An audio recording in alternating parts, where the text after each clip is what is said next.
Good evening, folks, and welcome to the SkyZhone HD Game of the Week. I'm Kelly Hart. Alongside of me is James Klein. And James, we got a beautiful night for football here in Taylorsville, North Carolina. Yeah, they got the motorcycles out here ready to roar. Our Huskies are ready to fly. So let's enjoy tonight's game. And the captains for both teams are meeting here at the sidelines. At the midfield here. The coin toss is taking place. Looks like it's over. Referee will be giving us the signal here, and as you can hear the roar of the motorcycles, Alexander Central will receive the opening kickoff here tonight for the Huskies. Alexander Central wearing their Navy uniforms, gold helmets, Huskies in their white jerseys and silver pants. James, let's take a look at the matchup tonight. Give us the team's records coming into tonight's game. Yeah, Alexander Central is 2-3. This will be their first conference game. Ashe County, we're at 4-1 as well, our first conference game. So very big game to start off the conference season. Head coach Brian Hampton coming down here to Alexander Central looking for a win tonight. The Randy Marion Ford keys to the game. Let's take a look at those, James. Yeah, we need to pass protect for Blake Peters tonight. Also, we got to win those one-on-one matchups with our wide receivers against their DBs. They play mostly man defense, and then we got to prevent their long drives. They've got a wing T offense, so they're going to be running the ball a lot, and we'll talk about the players to watch as well. We'll hold off on that as you can hear the rumbles of the motorcycles going by here at Alexander Central. Beautiful sight here to see before opening kickoff here at high school football tonight here. Almost into October, the last Friday night in September. The Huskies traveling down to Taylorsville to face Alexander Central. Yeah, this is going to be an exciting game. Two totally different types of teams we've got here with our Huskies and our air raid. And as I earlier mentioned, Alexander Central runs a wing T, but they also got a player that we need to watch, and that's a big number 84. His name's Chad Lasher. He's 6'5". He lines up as a tight end. More than likely, you may see him spread out a little bit. He's also on the defensive side of the ball, and from what I understand, he's their best defensive player. Great insight there. Here comes Alexander Central through a fog machine here to the left side of the press box. Again, wearing their Navy jerseys, gold helmets, taking the field for their home conference opener tonight, facing the visiting Ashe County Huskies. Motorcycles get off the field. Let's take a look at the Dr. Pepper players to watch tonight for Ashe County. It's Ian Graybill. Eli Limley, sorry. Eli Limley. Eli's been playing the outside linebacker a lot of times. He's playing a Sam position where he's doing a lot of containment on that wing T, so it's going to be crucial there. And then on offense, he as well can catch some passes. Hopefully he'll have a big night tonight. And as I mentioned earlier, that number 84, Chad Lasher, 6'5". I think we're about ready to kick. Let's get ready for the Moe's Boots opening kickoff tonight. Again, home conference opener for Alexander Central, the Cougars hosting our Ashe County Huskies. It is a beautiful night here at Cougar Stadium. 12 minutes on the clock. Huskies set up to kick. We're in the press box on the opposite side, so from our view, they'll be going right to left. Camera is on the opposite side this evening, so you'll be watching from the home side. And we'll be describing the game here from the press box. Manny Olvera sets up the kickoff. Great atmosphere here tonight at Alexander Central. Their stands are full on the home side. Huskies have brought down a fan base tonight full of parents and grandparents. Here we go, ready for kickoff. Manny Olvera lined up. The Moe's Boots opening kickoff is away. It's a beautiful kick. Fielded by Alexander Central at the 10-yard line. Heads up field. Got a block. He's at the 25, 30. Tripped up at the 35-yard line. That's number 19 for the Huskies. That's Andrew Minerva making another big tackle here on special teams, James. Yeah, Andrew, he's a young player, but he's been making plays the last couple of weeks. We've been really calling his name out a lot, especially on special teams, and then he's playing in on the defense as well. So he's a good player. And the first play for the Cougars tonight, they'll set up in the wing T formation. Senior quarterback Tanner Moore, under center, 6'1". Looking at the sideline, changing the play here. Puts number 3 in motion. Rowe. Braden Rowe, handoff up the center. Gains a short gain there. Husky tacklers, looks like 14. There we talked about Eli Limley pregame in on the tackle after a gain of about 4 yards, James. Yeah, Eli, I mean, he's the player to watch for us, especially on the defensive side of the ball. So just a good play right there. 2nd and 6 now for the Cougars. I tell you, exciting atmosphere tonight. I'm feeling like putting some pads on and going out there and taking a hit. Wouldn't take long. Quarterback snaps, runs to the right side, 45. He gains enough for the first down there at the 47-yard line, James. Yeah, the quarterback kept that ball. They must have seen something. Maybe we're over pursuing to the other side, and the quarterback kept it, so got a first down on that play. First down carry there by senior Tanner Moore here tonight to start the Cougars' opening drive. 1st and 10 from the 47-yard line. Ashe County defense set up. Bryce Peters in the safety position. 1st and 10, under center, takes a snap, hands off to the right side, gains a few yards up the middle before a host of Huskies hit. Powers forward for a few more yards. Looks like a nice gain of about 8 yards to start the drive. Yeah, that was a physical run right there. Their offensive line looks like they're holding our defensive line up a little bit, but it frees up our linebackers to make plays, and Manny O'Vera was all over that. And Tanner Moore jogging onto the side, off the sideline here to the huddle, getting to play to his team. They approach 2nd down and 3 here. Huskies defense looking for a stop just across midfield. Tanner under center, calls the snap, fake snap, looking to the sideline here. Huskies defense resets, moves his back to the left side, takes the snap, fakes out to the left side, quarterback keeper again, up the middle, 40, down to the 35, breaks the tackle, then taken down by 21, Manny Olvera there at the 36-yard line, not before a first down gain there by Moore. Yeah, that was a good run by the quarterback, another keeper. That's the thing with the wing T. They can do so many things out there. You can do a quarterback keeper. You can go your left side, your right side. You can even do a sweep. Good play by Manny, though. 1st and 10 here now for the Cougars at the 36-yard line. Huskies defense takes it approach here. Snap taken, handoff to the right side. He's got a blocker, 30, 25, breaks it outside, 20, 15, and he's pushed out of bounds about the 12-yard line. That's Ian Graybill with the touchdown-saving tackle there. Great run again by Alexander Central. Yeah, that blocking was really good. They got about every player we got in a box there, and luckily Ian made the play to save the go-ahead score there. 1st and 10 for the Cougars from the 13-yard line. 9:37 on the first quarter clock. Huskies defense back in their own red zone here, looking to see if they can get a stop now here. Moore under center.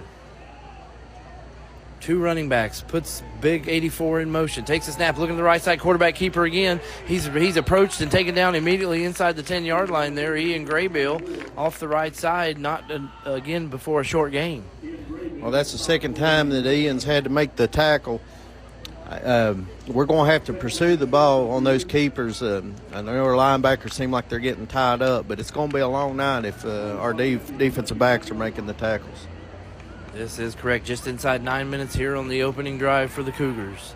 Moore breaks his team. 1 wide receiver to the north side. 2 running backs behind him.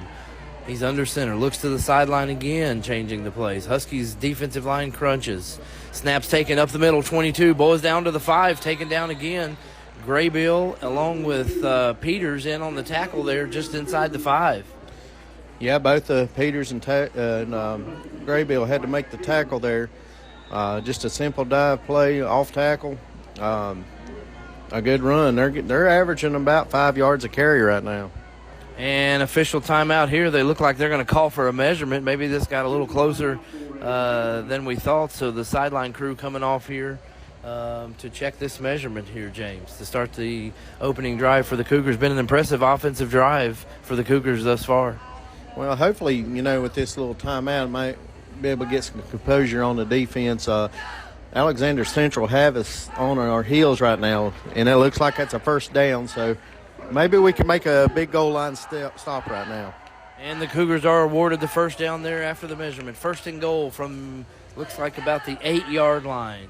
Huskies defense again pushed back inside their own red zone here inside the 10 to start the half here on defense. Cougars break the huddle. Tanner Moore under center. 2 backs.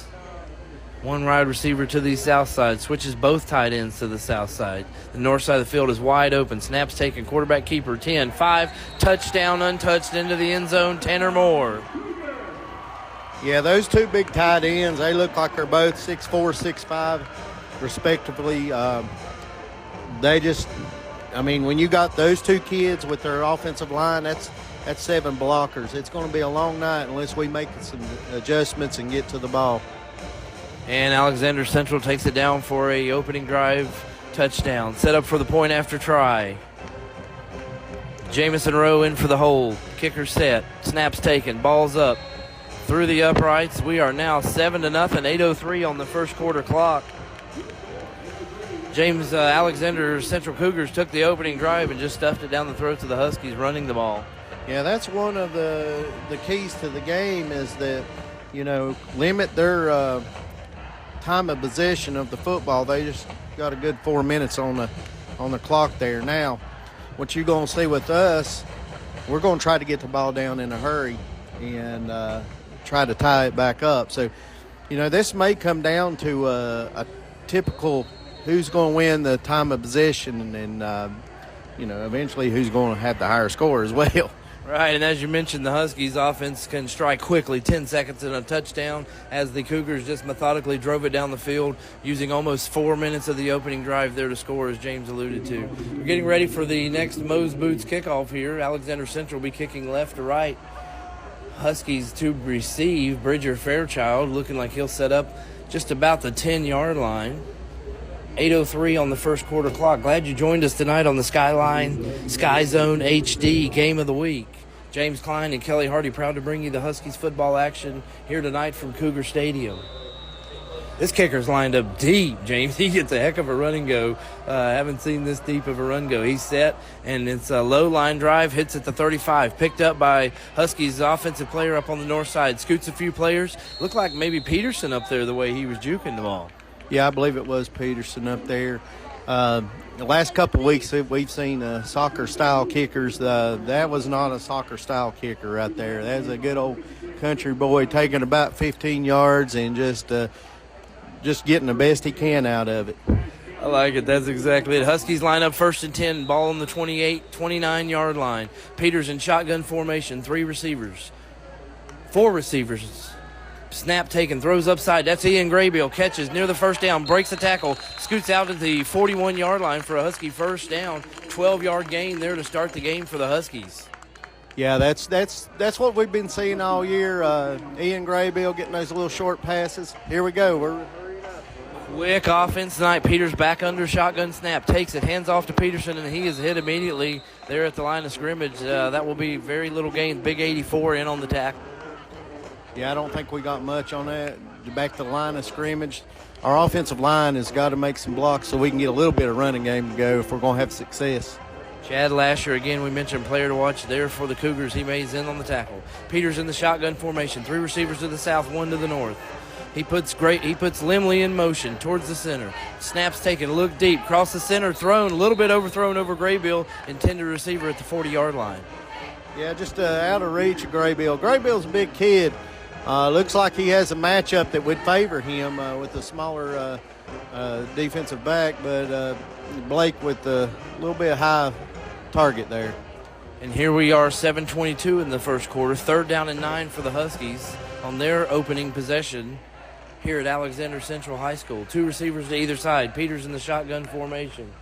Snaps taken, 2-step drop, looking to the left side, throws out, caught. That's caught, immediately tackled, but that's our boy Bridger Fairchild runs a route perfectly past the first down marker, James. Great concentration by Bridger, a good throw by Blake. These little outs, we're really good at those routes. So here we go with our next position. Huge third down conversion there for a first down for the Huskies. Peters in the shotgun formation, 3 receivers to the north side. puts Limley in motion again. Hands off to Peterson. Gets a block. 50, 45. Spun around. Looked like a face mask. He's still bouncing off players. Out of bounds at the 44-yard line. 2 flags on the field. Yeah, that should be a personal foul, 15 yards, I would think. Let's see what they call. Huskies offense here looking to make a opening drive statement themselves here, moving the ball right to left down the field. Crossed midfield. Got a great catch and handoff run there by Peterson, and he got a face mask, it looked like, from our vantage point. Maybe multiple flags or multiple penalties on the play.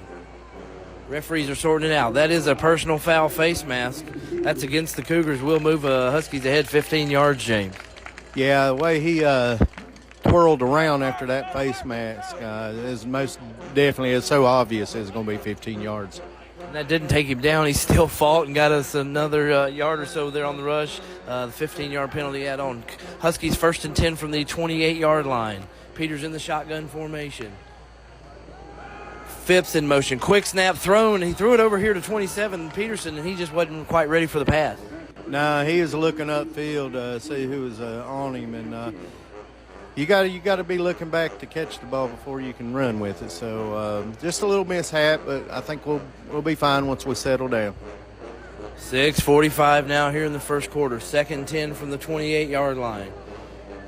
Lucas Spencer brings in the play to Peters. Peters still looking over to the right sideline. Now he's calling the play. 2 receivers to each side. Peterson in the backfield with Peters.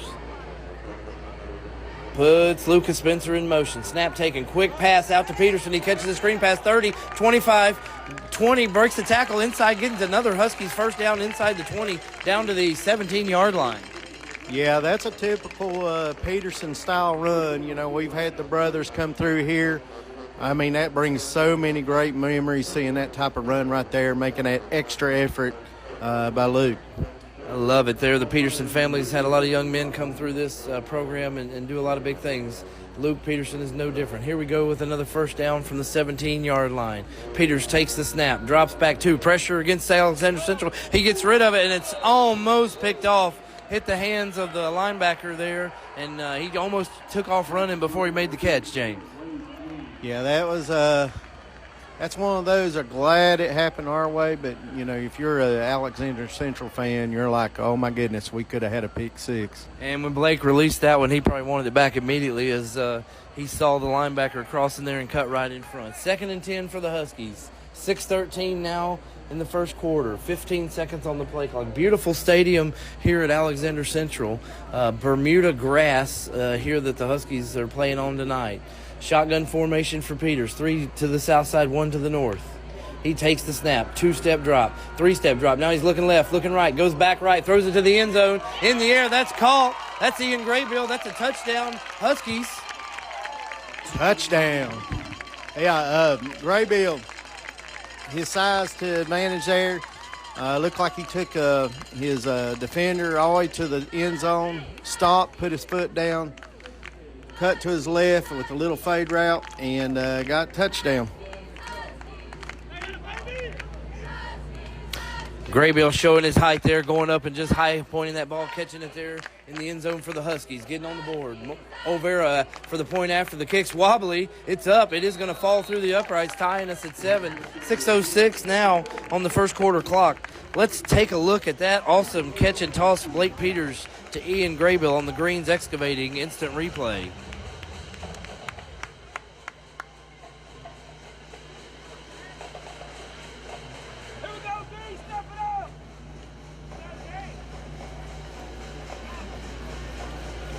Great, exciting start to the ball game tonight here at Alexander Central, James. Let's take a look at that Randy Marion Ford drive summary.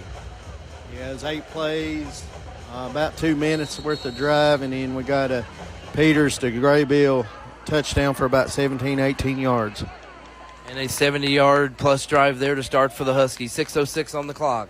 7-7 now. Ashe County comes back out right to left going for a kickoff. Again, thank you for tuning in tonight, listening to us on the SkyZone HD Game of the Week. Manny Olvera setting the ball at the 40-yard line. Alexander Central set just inside the 10 with the receiver number 3. That's Braden Rowe.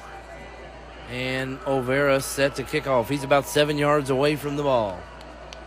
And Alexander Central moves a couple players up. Kick is up. It's line drive. It hits an Alexander Central player. It's on the field at the 40. They dive on it at the 36-yard line to recover. That was almost a fortunate accident there for the Huskies.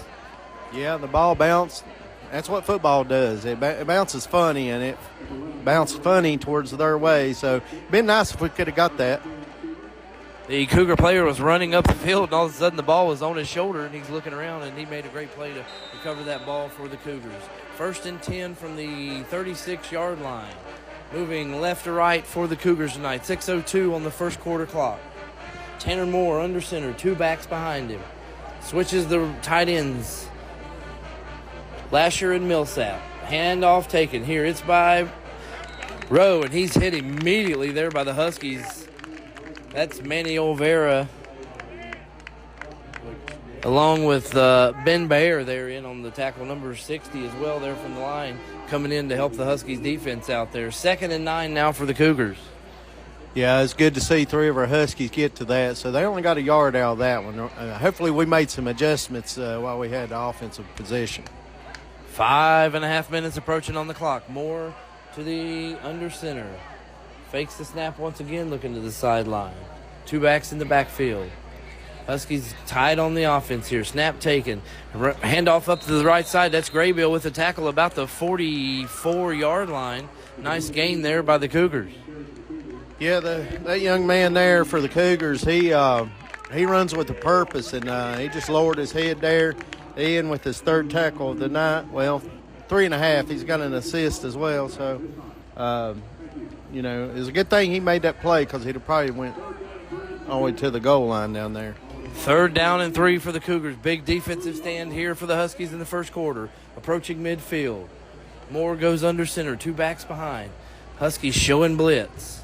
Backing off. Chess match happening. Snap taken. Handed off. Huskies are getting to the tackle. They look like they're going to have it, but it's going to be right at the line. Looks like enough for a first down, James. Yeah, just hard-nosed football. I believe he got the first down. Yeah, they signaled it. So didn't get many yards, but at least we was there to make the play. Needed 3 yards, got 3 yards and an inch, but it was clear that he got over that line. 1st and 10 from the 47-yard line now for the Cougars. 4:20 on the clock. Moore under center. Snap taken. He's going to keep it. Huskies are in the backfield there. Stand him up. He is still going to gain a yard before they blow the whistle. Elliott Cox in on the stop. Yeah, he had him held up. I'd like to see a couple more Huskies in there trying to strip that ball because he looked like he had good ball security. Hopefully we'll pick up on that and maybe make some plays. 2nd down and 7 now for the Cougars. 3:50 and counting on the clock. Moore approaches the line of scrimmage. Puts Lasher in motion. It's a flip to the left side. That's Rowe. Approached by Bridger Fairchild. He ain't going to get away from Bridger Fairchild. He takes him down out of bounds at the 47-yard line. Great tackle there by Bridger. Yeah, if you're a high school coach, running back coach, you want a kid not to be strung out that far. You want him to cut upfield as quick as he can. But, when you got Bridger Fairchild in pursuit, you're not going to outrun that kid. He packs the punch as a little guy. They're wearing number 1. Bridger Fairchild, incredible stop. Brings up 3rd and 9 for the Cougars here on their 2nd offensive possession.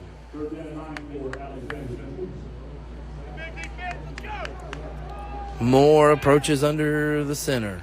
Snaps taken. Drops back. He's looking to pass this time. Huskies got pressure. It's thrown deep. Huskies defender's not paying attention. Flag thrown. That was Graybill in defense. He didn't get his head turned around in time. Well, basically, that's what he had to do. He was burnt deep. That's what the wing tee will do. It'll make you just sort of daydream thinking about the run game, and then all of a sudden you got that big tight end going down on a flag route, and Graybill was looking in the backfield because he's made so many tackles and just ended up getting toasted a little bit. So luckily there's no touchdown. We'll give up the penalty. And Huskies give up the first down there after the penalty. 1st and 10 from the 37-yard line for the Cougars. 2:54 on the clock. Snap taken. Handoff Breaks the tackle, 35-30. Bridger's there at the 25 to make the tackle and saving the touchdown. Great job by Bridger. Yeah, Bridger saved us there. I tell you what, Alexander Central's, they're just throwing all kinds of different little plays at us right now, catching us off guard. We just got to settle down and maybe get a stop right here and get the ball back and score. 1st and 10 from the 24-yard line for the Cougars. Moore approaches under center. Rowe behind him in the backfield. Looking to the sideline for the play. Huskies changing their defense. Snap taken, rolls to the right side. Quarterback keeper, that's Lucas Spencer with the boom. Tackle there at the 22-yard line. Yeah, you keep running the quarterback enough. Lucas is going to find him, and, based on the hitting that he showed 2 weeks ago, I'm not sure if I'd want to have my quarterback running that much. Speaking of that, the quarterback's getting up a little gingerly here, taking his time to get reset as he fixes his pads. Jogs back over to the huddle there and calls his play. Senior quarterback Tanner Moore again under the helm tonight for the Cougars. Wing T formation, snap taken, handoff up the middle. Eli Limley made the initial hit. The running back ran forward. Got a nice gain there. Yeah, we need to wrap up those tackles. If he'd have wrapped up right there, we'd have probably stopped him at the line of scrimmage. But, Eli's the key on the defense, so let's see what happens tonight with that. The other running back tonight for the Cougars in the backfield is sophomore running back Sawyer Chapman, number 22. Tanner Moore under center looking to the sideline. One receiver to the north, 2 back. Snap taken, handoff to Chapman. Oh, and he's turned upside down there by the Huskies defensive line. Gets to the 15-yard line. Yeah, our guy Lucas Spencer right there making a tackle. I think we got a Husky hurt, though. Looks like Olvera's holding his elbow. He's looking to the sideline, maybe asking for somebody to come in for him. He is still reeling, holding that right elbow. 4th and 1, forced by the Husky defense. Alexander Central approaches the line. 42 seconds in the first quarter. Rowe and Millsap's in the back.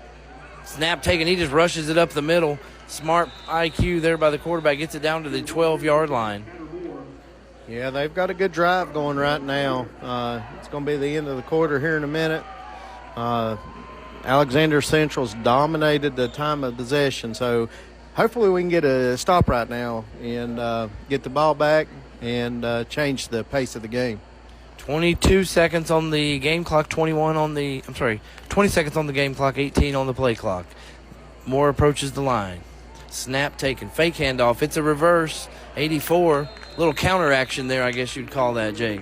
Yeah, the wing tee, you'll see a lot of that, especially if we're overplaying the strong side of the ball. They'll counter around and give it to a tight end or somebody that's playing that sniffer position I was talking about last week or 2 weeks ago.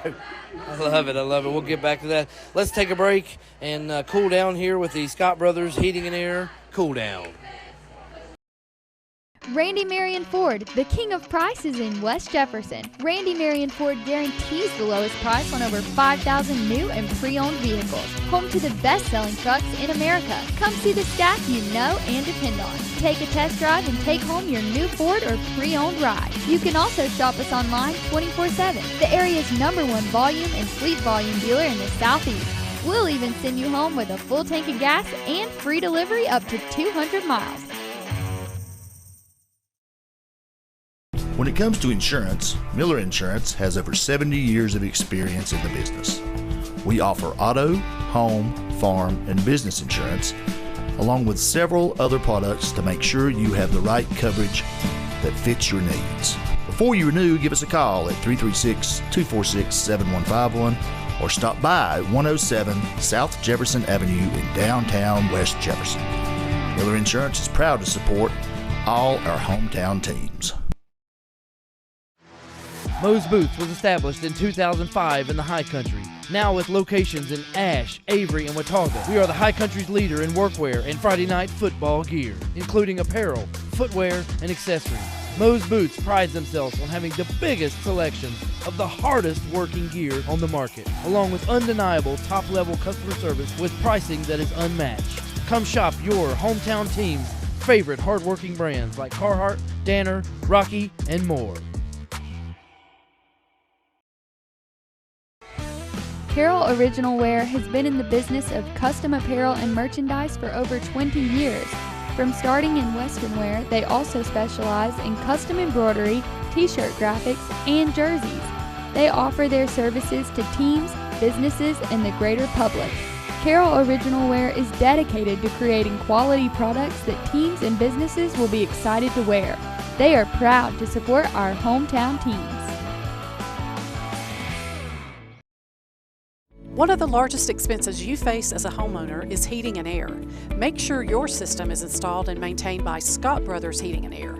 At Scott Brothers, they install and service all leading brands of equipment and will even work with you on financing a new energy-efficient unit, saving you money.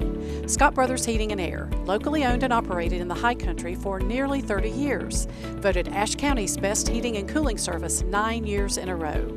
Scott Brothers Heating and Air, a reputation you can take comfort in. And welcome back to the action here at Cougar Stadium. James, they're honoring some guys that are our age down there on the field tonight. Yeah, I was looking at them. I was like, yeah, them guys older than us, but I hate to say it, they're not. So they made to the state final, and that's what they're honoring this team for. The 1993 Alexander Central baseball team being honored tonight for runners-up that year. Again, James and I referencing some guys honored on the field there our age. We're excited here again to bring you Huskies football on a Friday night, traveling down for our conference opener to Alexander Central. After one quarter tied 7-7, as James mentioned, Central dominated the opening quarter with time of possession. Yeah, I think they pretty much had about 10 minutes of it, and here we go. Cougars now second down and 6 from the 8-yard line. Snap taken. Moore rolls to the right. He's looking to get rid of it. Throws it across the center. That's a drop. Skip pass into the end zone. Brings up third down. Yeah, he's looking for Lasher again. 6'5", big target, and you're rolling out. I mean, you're on the run. You're looking for the biggest guy out there, and he just threw it low. It's probably a good thing. Looked like we had somebody there that possibly could have intercepted that. Third down and 6 from the 8 for the Cougars.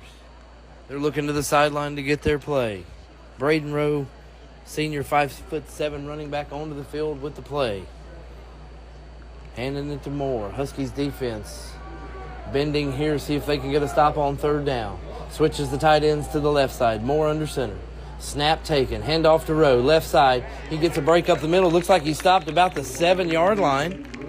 Yeah, it looked like one of the guards is pulling. They kicked out our Eli Limley there and got a decent amount of run, but it's fourth down, 4th and 4, so there'd be a good time for a stop. Looks like the Cougars may be bringing on the field goal unit, I believe, if I heard correctly, on this 4th and long 4 from inside their 10-yard line. They are going to attempt a field goal here, James. Yeah, that's a win. If we can do that and then come down and score, that's a huge win. Looking like Carson Davis, 16, on for the field goal attempt. A 24-yard, 25-yard attempt. Snaps taken, held. Huskies put pressure. Ball's up through the air, and it's no good. Kick missed to the left. 7-7 here after that drive. Yeah, that when you have a drive to stall like that and then you miss a field goal with a team that can throw the ball and generate points, you know, if you're Alexander Central, you're very disappointed because now if we go down and score, you're going to have to play catch up. So big turn of events for the Huskies. Huskies take over 1st and 10 from the this is unique. I don't know why, James. They're bringing it out to the 20-yard line. I guess it was inside the 20 on the field goal attempt, so it goes back out to the 20. Great, again, getting back into high school rules. 2 receivers to either side. Huskies take over 1st and 10 from the 20. Peterson in formation. Peters throws out to little brother Bryce. Ball falls incomplete, and the Cougars were all over that offensive play. Yeah, a little miscommunication on the route. It's a good thing it's incomplete because if it wouldn't have been, it may have been a pick six. Huskies looking to the sideline here for the play. 11:03 in the second quarter. Lucas Spencer runs onto the field late here, getting into a slot position. 2 receivers to the south side, 1 to the north. 7 on the play clock for Peters. He's under shotgun formation. Puts Phipps in motion. Snaps taken. Throws up the center. Ball's thrown, and it looks like Spencer was accounted for, but he didn't look back. Yeah, he turned his head a little too late. I'm not sure if Spencer would have made the play anyway. It looked like the ball was thrown to the right side of his shoulder, and he was turned to the left. Again, looked a little bit discombobulated there from the start of that play. Now 20 seconds on the play clock as Peters approaches his line, calling the play. 3 receivers to the north side, 1 to the south. Graybill. Peterson in the backfield next to Peters. Peterson now in motion. Peters in the shotgun formation by himself. Snaps taken. He's looking to throw to the right side. Hitting Graybill across the middle. Called it 35-40, 45-50 across the midfield before he's tackled there. Huge first down for the Huskies. Yeah, that was a big play. You're looking at about 32, 33-yard play right there. If Ian Graybill would have been in Deion Sanders mode there, they probably wouldn't have made the tackle because Deion would have been a high-stepping. A high step in prime time to the end zone there, forecasted by James Klein. Let's see, that may happen later. Empty backfield again for Peters. 5 receivers. 10:40 on the clock. Snap taken, steps back, throws again to the left side over. Bridger Fairchild with the bobble catch, 20, 15. He's tackled down at the 12-yard line. A great toss and catch there. Peters to Fairchild. Yeah, big play, big. I mean, that was a perfect pass. Bridger with concentration. He bobbled a little bit and then secured it and got us in good field position. Almost Randy Moss-like there, waiting until the last minute for Fairchild to throw his hands out. Beautiful play by Fairchild. Bobbled it, caught it for a nice, again, close to a 30-yard gain or so there, James. Peters in the shotgun formation. Snap taken. Fakes handoff. Throws now to the screen. Touched by Fairchild. Sorry, prematurely there. Thought he got across it. He crossed the 5 and got down to the 1-yard line. Yeah, that was a good play call by Episcopo right there to call that play because everybody was focused in on Peterson, and then Fairchild almost scored. Again, sorry, guys. I was excited there with the nice play call and catch. Huskies down to the 1-yard line. 2nd and goal. 9:48 as the Huskies huddle. Here looking to take their first lead of the night. Sprint out of the huddle. Up to the end zone. Unique formation. Peters takes the snap. Tosses to Fairchild. Central was ready for that. They got to stop in the backfield at the 7-yard line. Yeah, I like the idea of rushing up to the line, the pistol formation and running the ball, but Alexander Central seen something that kid just made a good play. Great heads-up play there by the Central defender.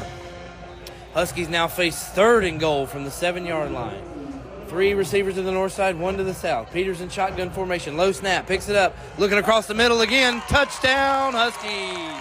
That's little brother Bryce Peters. Yeah, the crossing route there. Bryce Peters with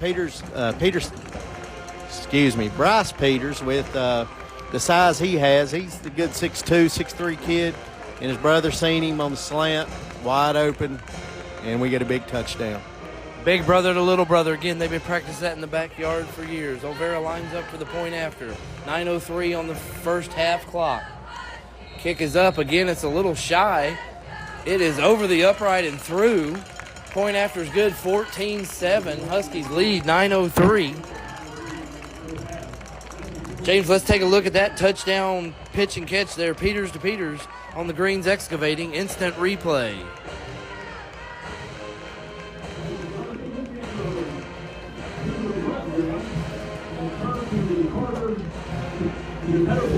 James, let's hear the Randy Marion Ford drive summary of that Huskies touchdown drive. Well, we made the stop defensively, got the ball back at the 20, 8-yard drive, 2-minute drive compared to what they've been doing on average in 4 minutes. So we just got down there really quick, made some big plays, and guess what? We're in the lead.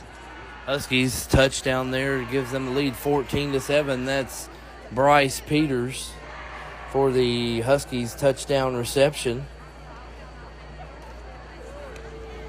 14-7. Huskies have flipped the scoreboard here. Olvera up to kick left to right now. Central back to receive at the 10-yard line. Jamison Rowe. back deep. 9:03 on the second quarter clock. And the Moe's Boots kick is off. It's short again, touched by a Central player, I believe, before it went out of bounds, but we'll see what happens here on the call. Looks like they may just give them the possession there, James. I wasn't sure. It looked like it was touched. Thank you so much. Yeah, you don't want the ball to go out of bounds, that's for sure. You either get a re-kick or a good field position. And, with Alexander Central's running game, we don't want to give them the good field position. We want to make them earn every yard. So looks like we're going to start out about the 38-yard line. Looked like a 5-yard penalty there assessed against the Huskies on that kickoff. So 1st and 10 for the Cougars at the 38-yard line. They're moving right to left. Navy uniforms, gold helmets. 10 or more approaches the line. Wing formation. Snap taken. Handoff to Chapman. He's got a short gain to the 40-yard line before being taken down by the Huskies' offensive or defensive line. Yeah, just a simple, looked like a simple play up the middle. A gap, B gap right in there, and our linebackers are there to make the play. Short gain for the Cougars there, 2 yards. 2nd and 8. Braden Rowe onto the field with the play for the Cougars. Huskies defense is looking to their sideline. Huskies defense looking for their second stop of the night. Under center, takes the snap, runs out to the left side. He's carrying the ball.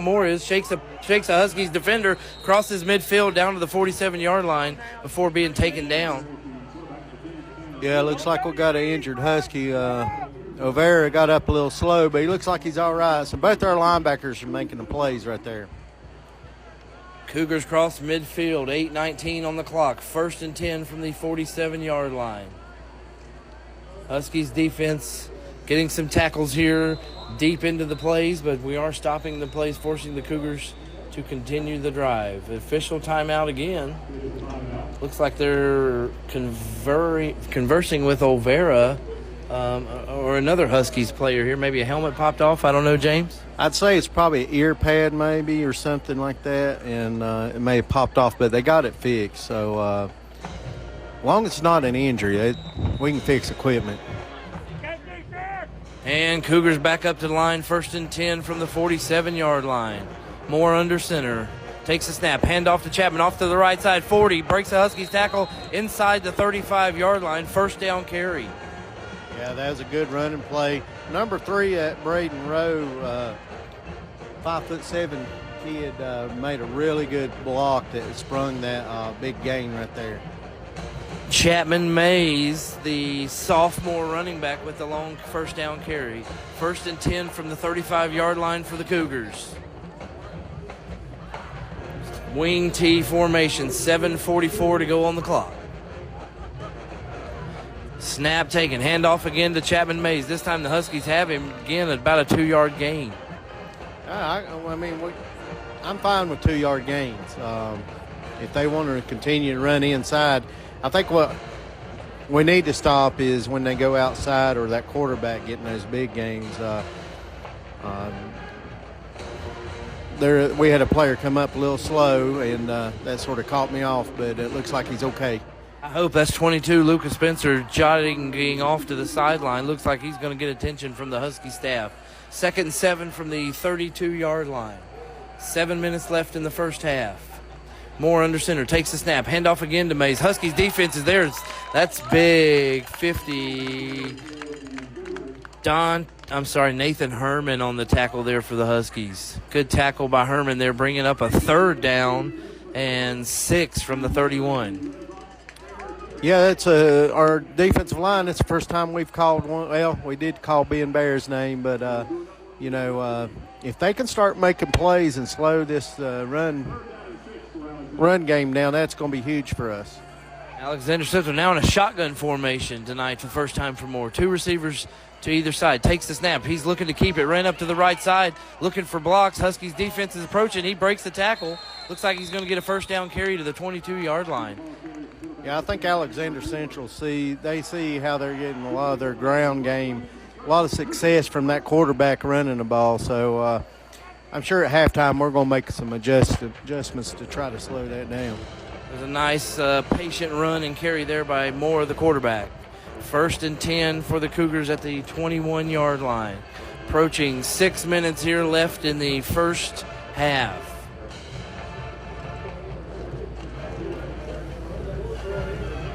Cougars looking to get into the red zone for the 3rd time tonight. He back under center. Takes the snap. Quarterback keeper to the left side. Now he's got some blockers. 25-15. He pushes ahead down to about the 12 or 13-yard line. Yeah, he got stuck right there. If you run your quarterback enough, he's going to get hit, and it looked like his head went back a little bit. Manny on the play. Manny's been over. I think he may have a stinger going on because he keeps holding his arms. Manny and Spencer laying the hits per usual here tonight for the Huskies defense. Moore's, the quarterback, still looks like he's a little ginger, a little tender there as he approaches the line of scrimmage. 2nd down and 3. 5 minutes left in this first half. Handoff to Chapman Mays. He dodges the tackle inside the 5-yard line. 1st and goal again for the Cougars. Yeah, Bryce Peters playing that safety position had to make the tackle, and Bryce is limping just a little bit, but I tell you what, I really like the running style of their halfback, number 22, Sawyer Chapman Mays. Hard-nosed kid running the ball. Cougars approaching the line. 1st and goal now from inside the 5. 4:44 on the clock. Moore takes the snap. Hands off again to Chapman Mays. He pushes forward. The officials are running in. One opposite side official gives them a touchdown. 4:37 on the clock. Yeah, they just did.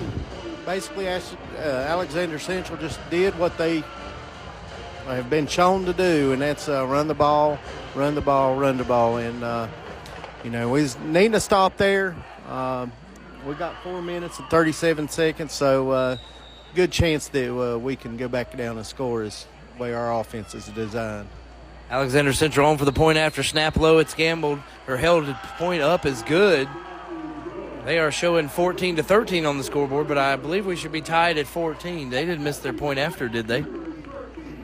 I thought they did. They missed that extra point at the first score of the game. So you would think that you might have went for 2 right there. So I don't know what the thinking is there, but they'll eventually have to if we keep scoring. They keep trying to give us points here. 15-13 now on the scoreboard. It should be 14-14 again. I believe they missed a field goal attempt there, but they did get the first point after try. They're the Cougars. So 14-14 here with 4:37 to go. Good start here to the ball game tonight as the Huskies travel down to Alexander Central. Here's the Moe's Boots kickoff getting ready to happen here for the Cougars. And again, this guy gets deep. He's going about 13 yards deep. The kicker is to walk off this kickoff. Bridger Fairchild at the 7-yard line to receive it. Kicker gets a run and go, and it's a kick again, a low line drive filled by the Huskies at the 28, and they'll just fall down on it, or we'll take over 1st and 10. That's Jackson Dillard. He's done that a couple times for us this year. Yeah, a smart play by Jackson just to get on his knee. Looks like they're going to be kicking a lot of squib kicks, putting pressure on our middle to up guys to make plays.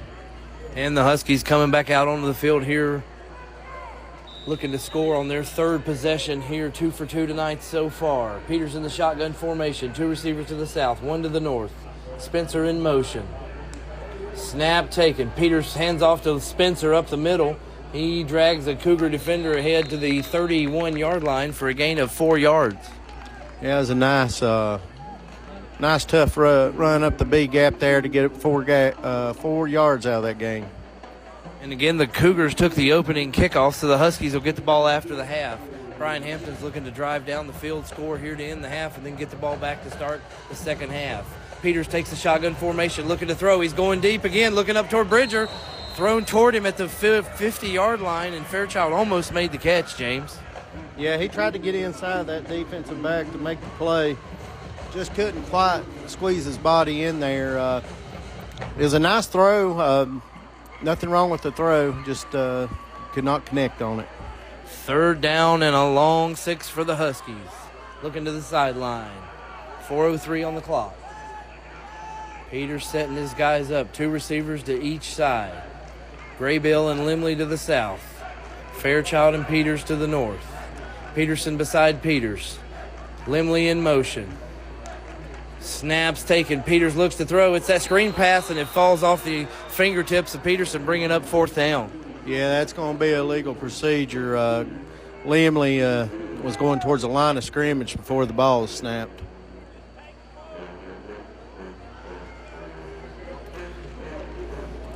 Does look like there is a flag on the play. Mr. James is correct. Illegal motion.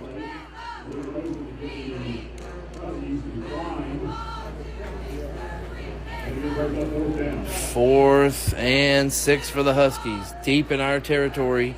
Hampton sending on the punting unit. 3:59 to go in the first half. Yeah, that's something that we did not need to happen, is have a penalty to put us in a situation where we're having to punt. That's Eli Limley back to punt. Cougars have 2 receivers, one at the 45-yard line, one at the 39. Snaps taken, punts away. Good punt. Fair catch called for and called at the 40-yard line. Cougars defense stiffens and makes the Huskies punt for the first time tonight with 3:43 in the first half. Well, the tide shifted again, and Alexander Central, who's been controlling the clock, got the running game going, and now they got the ball back with 3:43 left. Hopefully we can make some stops or even get a turnover here to get the ball back before the half. Alexander Central 1st and 10 from the 40-yard line, taking over with 3:43 left in the half.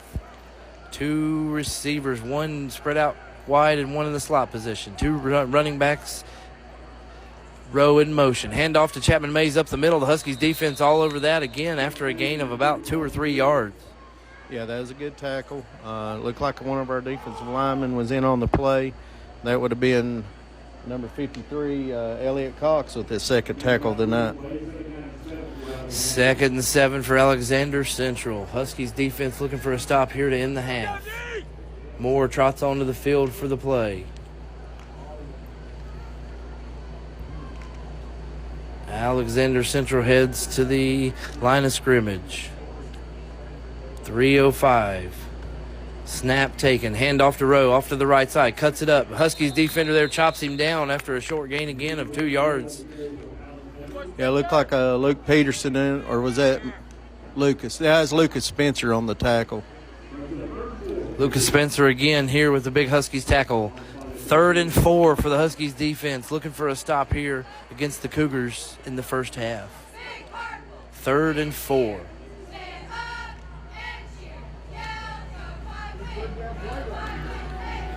Cougars approach the line. Moore under center. 2 running backs. Wing T as always. Snap taken. He's going to hold it himself, run to the left side, and the Huskies read that, and that's going to be a big tackle for loss all the way back to the 37-yard line, James. I think everybody in the stands knew that the quarterback was going to keep it that time as much as they ran it, and I believe our Huskies was all over it too, so it's good to see that we're all over the ball and realizing what the offense is trying to do, and big stop. And let's take a Carroll original wear timeout here for the Huskies before we come back and talk about a local legend standing here in the box alongside us.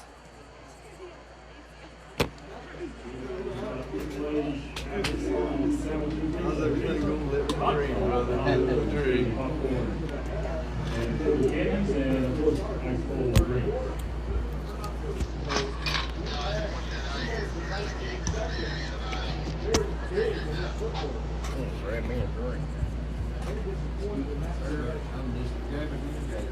2:19 on the clock here, coming back 4th down and 10 for the Cougars after the Huskies timeout. If you follow high country sports, we're down at Alexander Central, and you know longtime Watauga baseball coach Pete Hardy in the box here beside us. I'm Kelly Hardy, DY. He's Hardy, DEE. We've had this conversation for many years, but great coach, great mentor, great friend, and excited that I got to run into him tonight in the booth.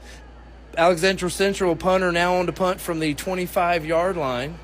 2:19 again here in the first half. Snap taken. Good. It's a high punt. Fairchild's calling for a fair catch, He fields it, muffs it a little bit at the 31, but I believe he covered it up before the Central defenders got to him. Yeah, that's a really good punt. Had a lot of hang time.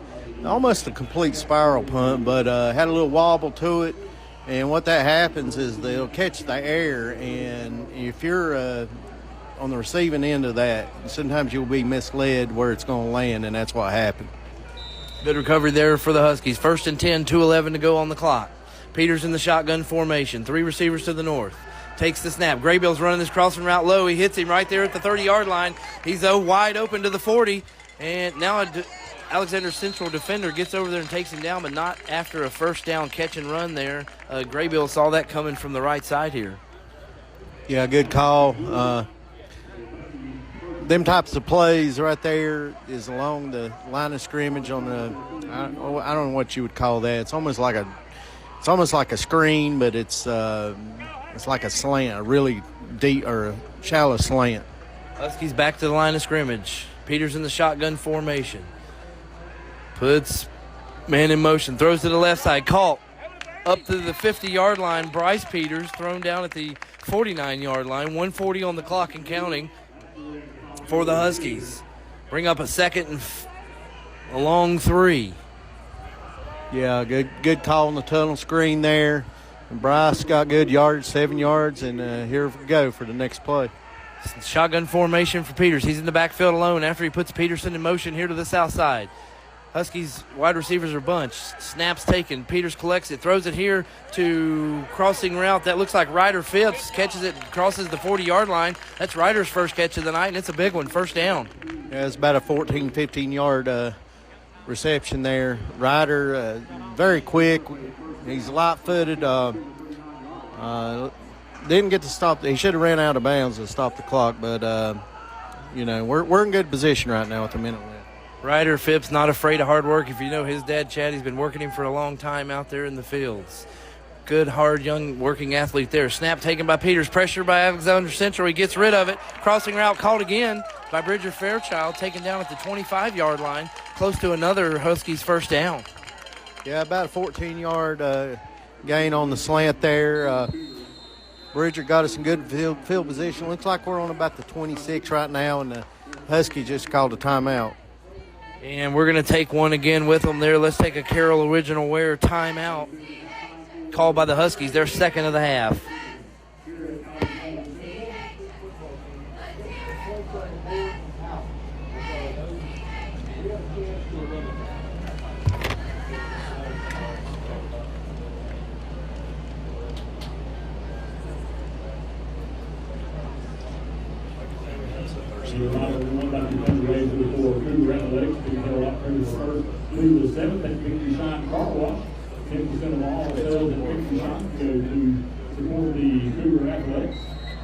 And welcome back to the action here tonight at Cougar Stadium. 14-14, 44.4 seconds left on the clock.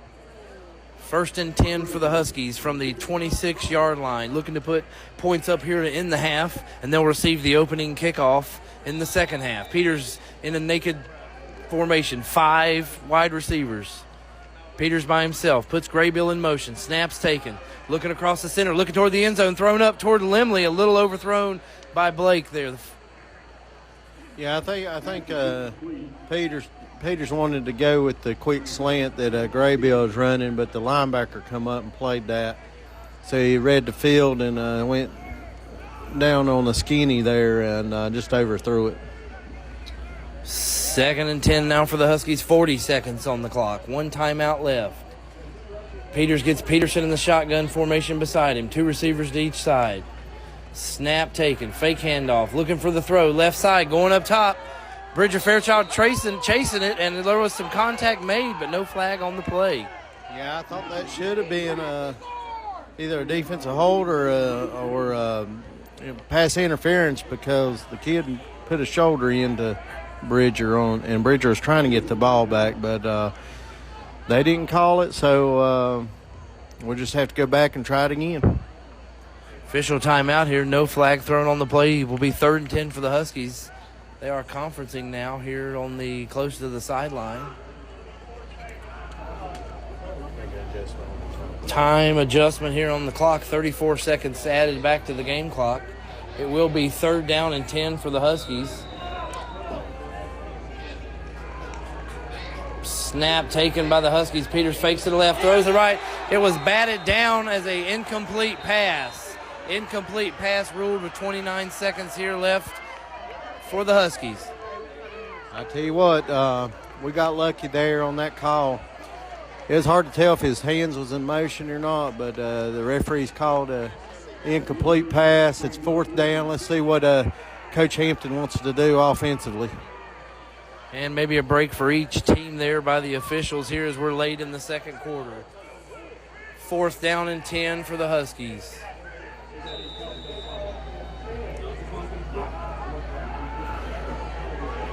Peters in the shotgun formation. 3 receivers to the north side, 1 to the south. Snap taken. Peters 2-step drop, looking to pass, throwing it up again deep toward the end zone. Looks like it's overthrown for Bridger Fairchild there with 23.9 seconds left in the half. I tell you what, if you're a Cougar fan, that's a big stop because if we would have scored going into halftime, we'd get the ball coming back out. We could have potentially put a 14-point lead early in the third quarter. So far we've just seen play after play that is the small plays are making big plays throughout the game because both teams can just seem like they're scoring at will. So Ashe County, hopefully we can stop right here and go into the locker room and get the ball back.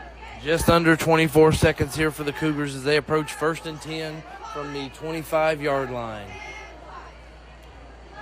Hands off to Rowe to the left side. He's out to the 30, pushing outside to the 33-yard line. Stiff arm, taken out of bounds by Ryder Phipps at the 34-yard line. Gain of 8 yards there on 1st down. Yeah, the sideline, it brings a 12th man to the equation when you're in pursuit. So Ryder pursued really well, gave up 8 yards, but with 18 seconds left, we just need to get somebody out of bounds. And Ryder did his job right there. 18.4 left on the first half clock. Cougars approach the line. The band has filled the back end zone here for the Cougars. And before this play is taken, there's a blown whistle, official timeout. They are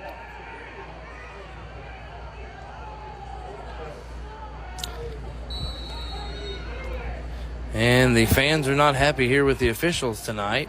Clock's down to 12 seconds. They are. Yeah, one signaled dead ball, the other one said to roll the clock, and that just cost them 6 seconds. So a little miscommunication. Let's see what they say. Okay, they're going to put – no, they're not going to put time back on, so that's interesting. Yeah, there's now 12 seconds left on the clock. Cougars get under center, 2nd down. Clock's play is blown. Clock starts. Handoff taken to Rowe. This to the left side. 39-yard line before taken down by the Huskies. Will be a 1st down. Officials will blow the play dead and timeout taken by the Cougars. The Cougars head coach is fired up as he goes out on the field to give the official a little talking with. Yeah, I don't much blame him because there's miscommunication there with the 2 of the referees, and I was watching both and seeing that one was stopping the clock and the other one was rolling the clock. So I would be upset if I was a Cougar fan as well. It did get the 1st down on the play, 1st and 10, 5 seconds left on the opening half clock. 38-yard line. It is Friday, September 29th. It's Military Appreciation Night here at Alexander Central. The way this game's going, Kelly, we'll probably be out of here in the next 45 minutes. It's 8:30 and we're almost at halftime, so could be a quick night going up the mountain. I like it. Sounds good. 5 seconds here in the opening half. 1st and 10. 38 seconds.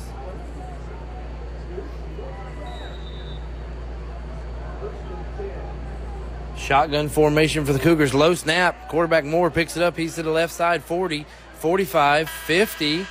The clock runs dead, and he's taken down at the 46-yard line there to end the half, 14-14.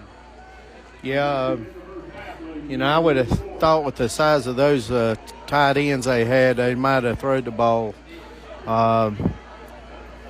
We got lucky there that they didn't throw the ball. So 14-14, I think we get the ball back. So hopefully we can just keep the score in our favor by scoring first and come away with a win. It's a good ball game. Good ball game. Let's take a break here at halftime with the Scott Brothers Heating and Air Cool Down. Randy Marion Ford, the king of prices in West Jefferson. Randy Marion Ford guarantees the lowest price on over 5,000 new and pre-owned vehicles. Home to the best-selling trucks in America. Come see the staff you know and depend on. Take a test drive and take home your new Ford or pre-owned ride. You can also shop us online 24/7. The area's #1 volume and fleet volume dealer in the Southeast. We'll even send you home with a full tank of gas and free delivery up to 200 miles. When it comes to insurance, Miller Insurance has over 70 years of experience in the business. We offer auto, home, farm, and business insurance, along with several other products to make sure you have the right coverage that fits your needs. Before you renew, give us a call at 336-246-7151 or stop by 107 South Jefferson Avenue in downtown West Jefferson. Miller Insurance is proud to support all our hometown teams. Moe's Boots was established in 2005 in the High Country. Now with locations in Ashe, Avery, and Watauga, we are the High Country's leader in workwear and Friday night football gear, including apparel, footwear, and accessories. Moe's Boots prides themselves on having the biggest selection of the hardest working gear on the market, along with undeniable top-level customer service with pricing that is unmatched. Come shop your hometown team's favorite hard-working brands like Carhartt, Danner, Rocky, and more. Carroll Original Wear has been in the business of custom apparel and merchandise for over 20 years. From starting in Western wear, they also specialize in custom embroidery, t-shirt graphics, and jerseys. They offer their services to teams, businesses, and the greater public. Carroll Original Wear is dedicated to creating quality products that teams and businesses will be excited to wear. They are proud to support our hometown teams. One of the largest expenses you face as a homeowner is heating and air. Make sure your system is installed and maintained by Scott Brothers Heating and Air. At Scott Brothers, they install and service all leading brands of equipment and will even work with you on financing a new energy-efficient unit, saving you money. Scott Brothers Heating and Air, locally owned and operated in the High Country for nearly 30 years. Voted Ashe County's best heating and cooling service 9 years in a row. Scott Brothers Heating and Air, a reputation you can take comfort in. And welcome back to tonight's SkyZone HD Game of the Week. Kelly Hardy and James Klein at Alexander Central High School tonight, bringing you the Huskies versus the Cougars matchup. Tied 14-14 here at the half. James, that was a beautiful rendition and halftime performance they did for Military Night. The Old Glory flag waving was very iconic in the background there. Yeah, it was one of the best halftime performances I've seen at a high school game. Especially when you're honoring the people that sacrifices their lives every day for our freedom. I really enjoyed that. Alexander Central, they have something good going down here with their band, that's for sure. The band played a great rendition there. The ROTC did a 21-gun salute. The cheerleaders and other ROTC members brought out the flag and spread it out and waved it across the field there. Beautiful, again, halftime performance. Now back to the action. Huskies 14-14. They will receive the opening kickoff here of the second half, James, and look to get back in action. Both teams scored early and then kind of had some halts toward the end of the first half. Yeah, unfortunately, we had an opportunity to put some points on the board there at the end, and potentially that could have gave us, if we would get the ball this time and score, two-score lead. However, Alexander Central was able to start our drive, and I was talking to Kelly in the booth at halftime, and I brought up the fact that the keys to the game. I feel that right now that we're winning 2 of the 3 keys, and that's the one-on-one matchups with our defensive backs and protecting Blake Peters. However, Alexander Central is just dominating the clock and while running the ball. So it's going to be interesting to see what kind of defensive adjustments that Coach Hampton and Pruitt make to possibly slow their run game down, Kelly. And the Huskies will be looking to do that tonight to get their first conference win in. Move to 5-1 on the season. Alexander Central 2-3. Looking to get to 500 tonight with their first conference win of the season. 16 seconds here left on the game clock as they get here back towards the field for both teams.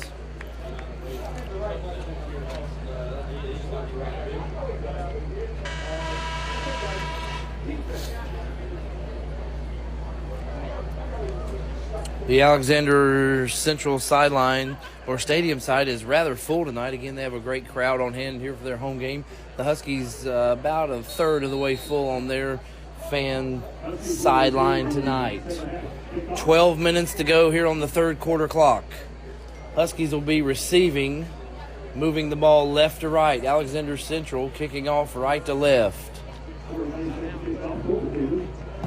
Corey Mays, the kicker, with the 17-step mark off here to get the half started. He is deep. It's interesting kick style for sure. Nonetheless, Fairchild back at the 5 to receive. Mays trots up to the 40-yard line, gets it off. It's a low line drive. It's kicked. It's titched. I don't know that the Huskies ever touched it. It went out of bounds at the 12-yard line. Maybe the Huskies did touch it, and they'll get the ball there. They just threw the flag there at the end, so they're conversing to see if anybody's seen anything. Hopefully, we catch a break and that penalty will go into effect. If not, we got an uphill climb to make right here. Officials on the opposite sideline conferring about if there is a penalty flag on the play.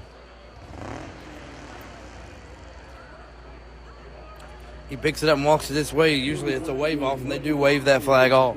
Yeah, I thought that's what they would do because the ball went between 2 or 3 of our kids, and the odds are one of them's going to touch it. So that's understandable on that pickup of the flag. 11:56 here on the opening drive of the second half. Peters in the shotgun formation. 1st and 10 from the 13-yard line. Snap taken, handoff, and he is leveled at the 15-yard line. Yeah, it looked like he got a 2-yard gain.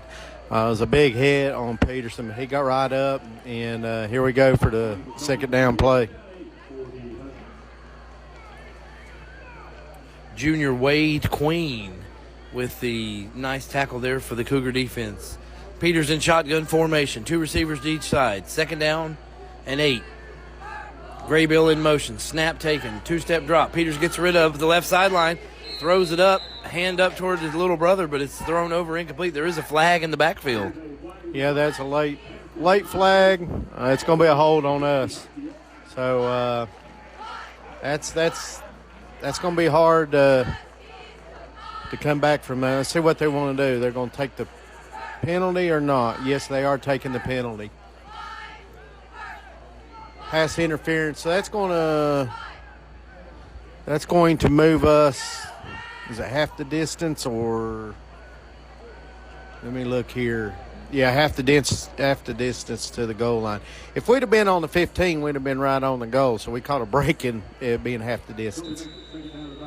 2nd down and 15 for the Huskies from the 7-yard line. Peters in shotgun formation. 3 receivers to the north side. Snap taken. Quick toss left. Looks like a double pass. Throwing up the left sideline. Some hands on Bridger Fairchild there. And another flag thrown. Oh, that was a good call at the perfect time. We've seen that screen pass, double pass 3 times this year, and we caught a big break because a defensive back for Alexander Central, he was holding keep the long pass. So we're going to catch a break here and get a first down. Big flip of the field, big flip of the momentum coming right here.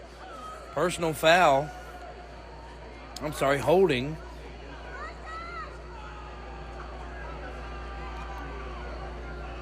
And that moves the ball. Does not look like an automatic first down. Be second down and 6. Peters in the shotgun formation. Puts Phipps in motion. Right, then left. Handoff to Peterson. He skirts up the middle, 35-30. All the way up to the, 25-30. Then he got to the 35-yard line. Yeah, nice call right there. I think the Cougars is looking for a pass, and we ended up with a run. It gets us a big first down. 1st and 10 for the Huskies at the 35-yard line. 10:50 here in the third quarter. Peters in the shotgun formation. 2 receivers to each side. Fairchild in motion. Takes the snap. Fakes the flip. He steps up in the pocket. Throws it across the center of the field. And Ryder Phipps just looked like he never saw the ball. Yeah, Ryder was looking back, and then he looked upfield, and then he looked back when the ball was being thrown. But I don't think he would have made the play anyway. Blake was on the run and threw it right at the line of scrimmage, and he was set with his feet. So it's hard to throw when you're running forwards to make a good connection. 2nd down and 10 now for the Huskies. 3 receivers here to the south side. 1 running back next to Peters. Puts Peterson in motion. Snap taken, looking right. Throws back screen left. Caught by Limley. Alexander Central was all over that. Defender going to tackle for loss there for the Huskies. Yeah, one thing I've noticed about this Cougar team, their discipline on defense has been spot on tonight. You can tell that they've scouted the Huskies' offensive plays tremendously. A lot of the stuff that we've done in the last couple weeks, they're picking up on it, and we're sitting here at 3rd and long. 3rd and 13, creeping up on 10 minutes here in the third quarter. Official walks over to Peterson, gives him some words of encouragement. Snap taken by Peters. 2-step drop, looking to get rid of it across the center of the field. Hits Limley, first down, 45-50, breaks the tackle, and he's tripped up at the opposing 46-yard line. Really nice catch and pass there from Peters to Limley. Yeah, Limley's a big target, 6'5" as well. I know they've got 2 kids that are 6'5". We've got one that's a big target as well, and he just made a big play for us.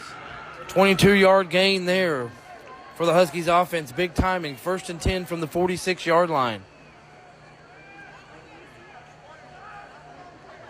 3 receivers stacked to the short side of the field.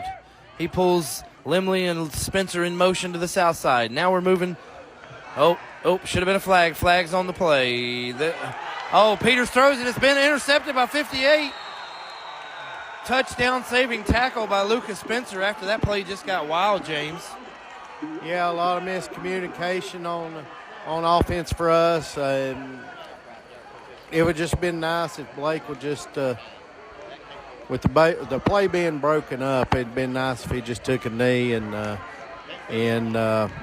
got the penalty. But, you know, we can't coach past tense, so hopefully we can get a stop right here and get the ball back. That was 6'3", 260-pound senior Maddox Fairchild there with the interception. Again, the screen pass was getting set up, discombobulated from the start. Peters threw it up. Madison stepped in between and made the catch, interception, and returned it to the 37-yard line where the Cougars will take over 1st and 10. 9:20 on the third quarter clock. Change in momentum here once again. Snap taken. Moore drops back. He's looking to throw. He's flushed out to the left side. Still looking downfield. Throws on the run. Outside the extended arms of big Chad Lasher.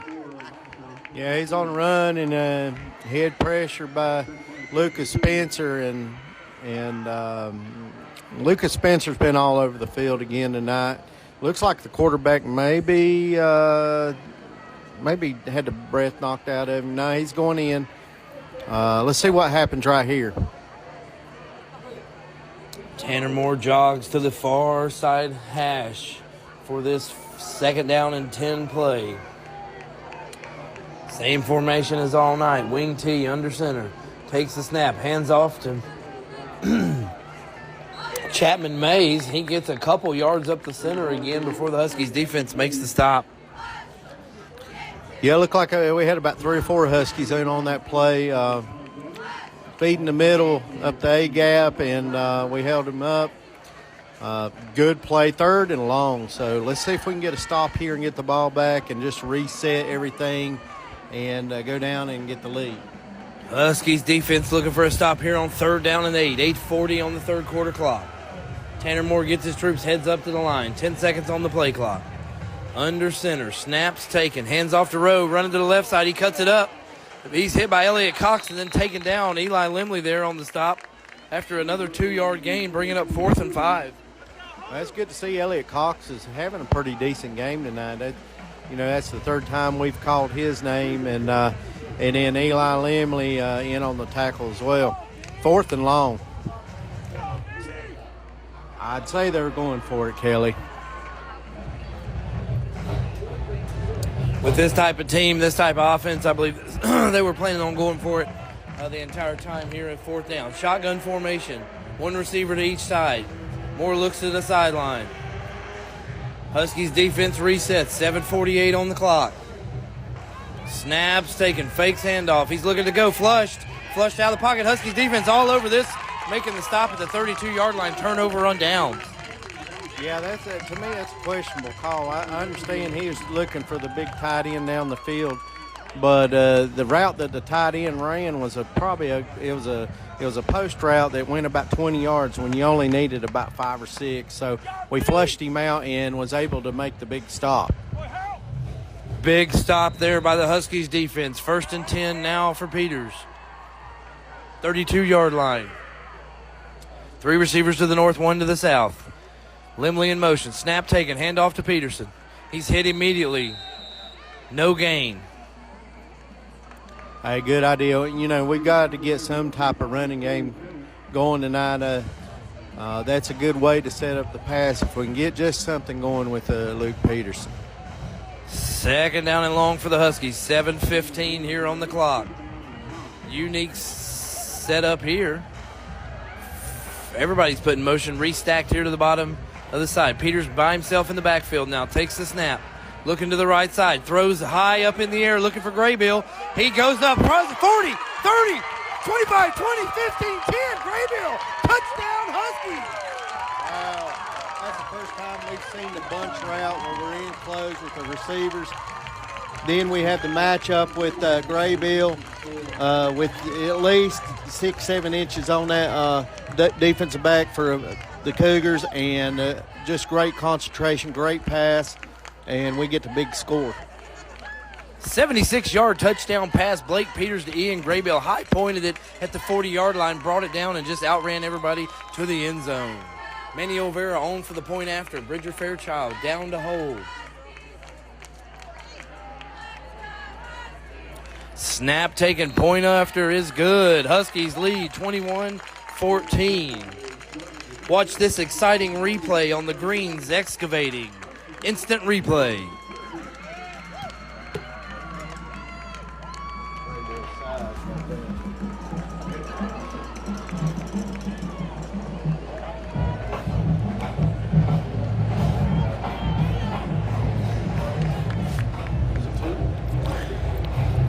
And let's welcome back. Let's hear the Randy Marion Ford drive summary on that Husky touchdown drive.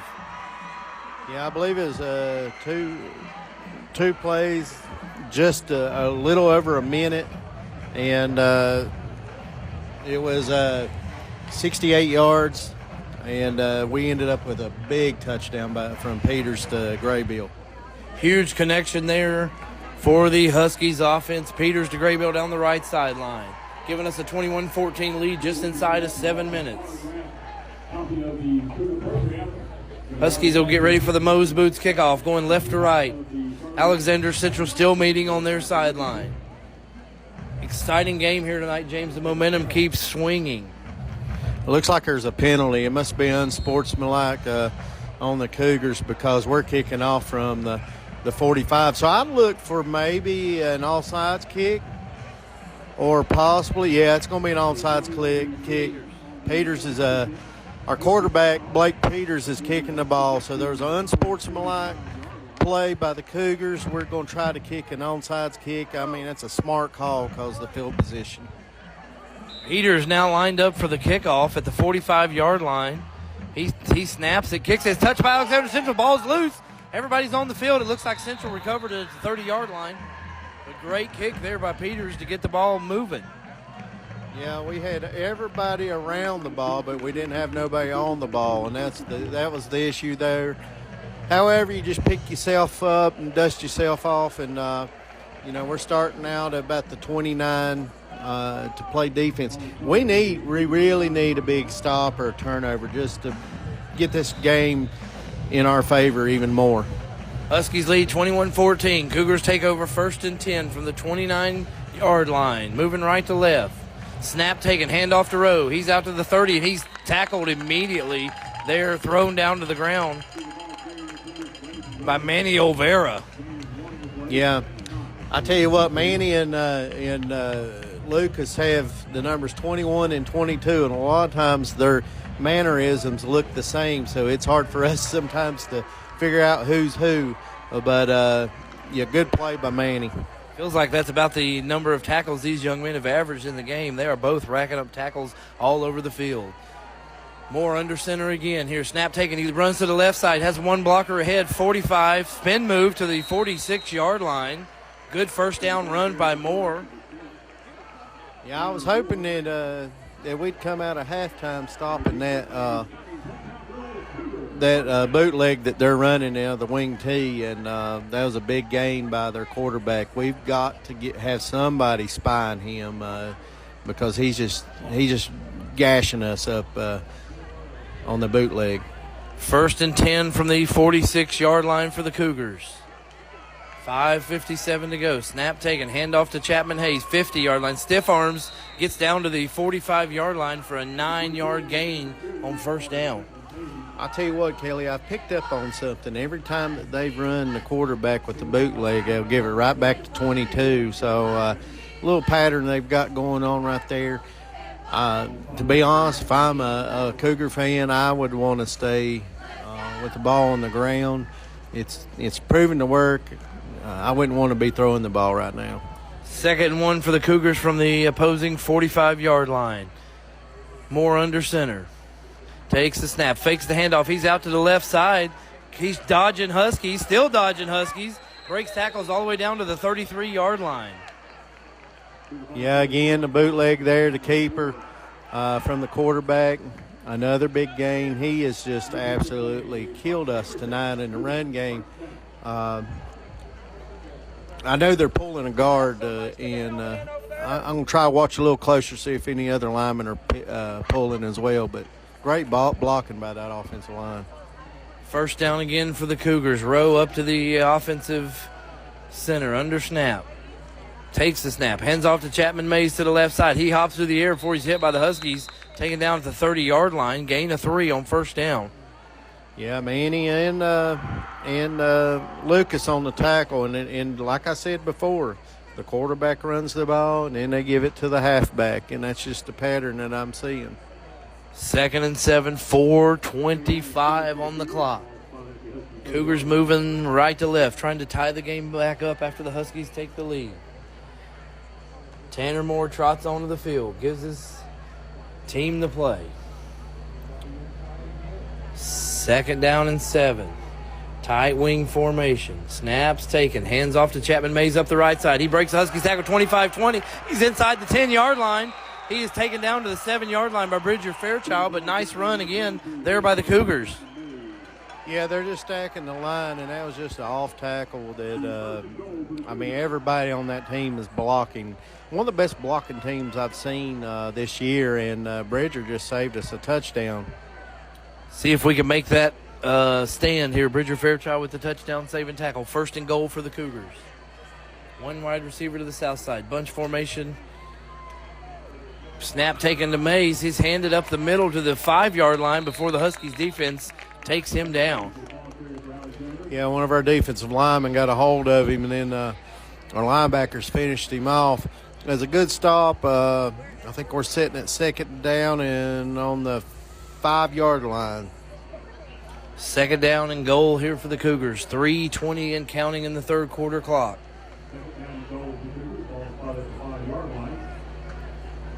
Tanner Moore under center.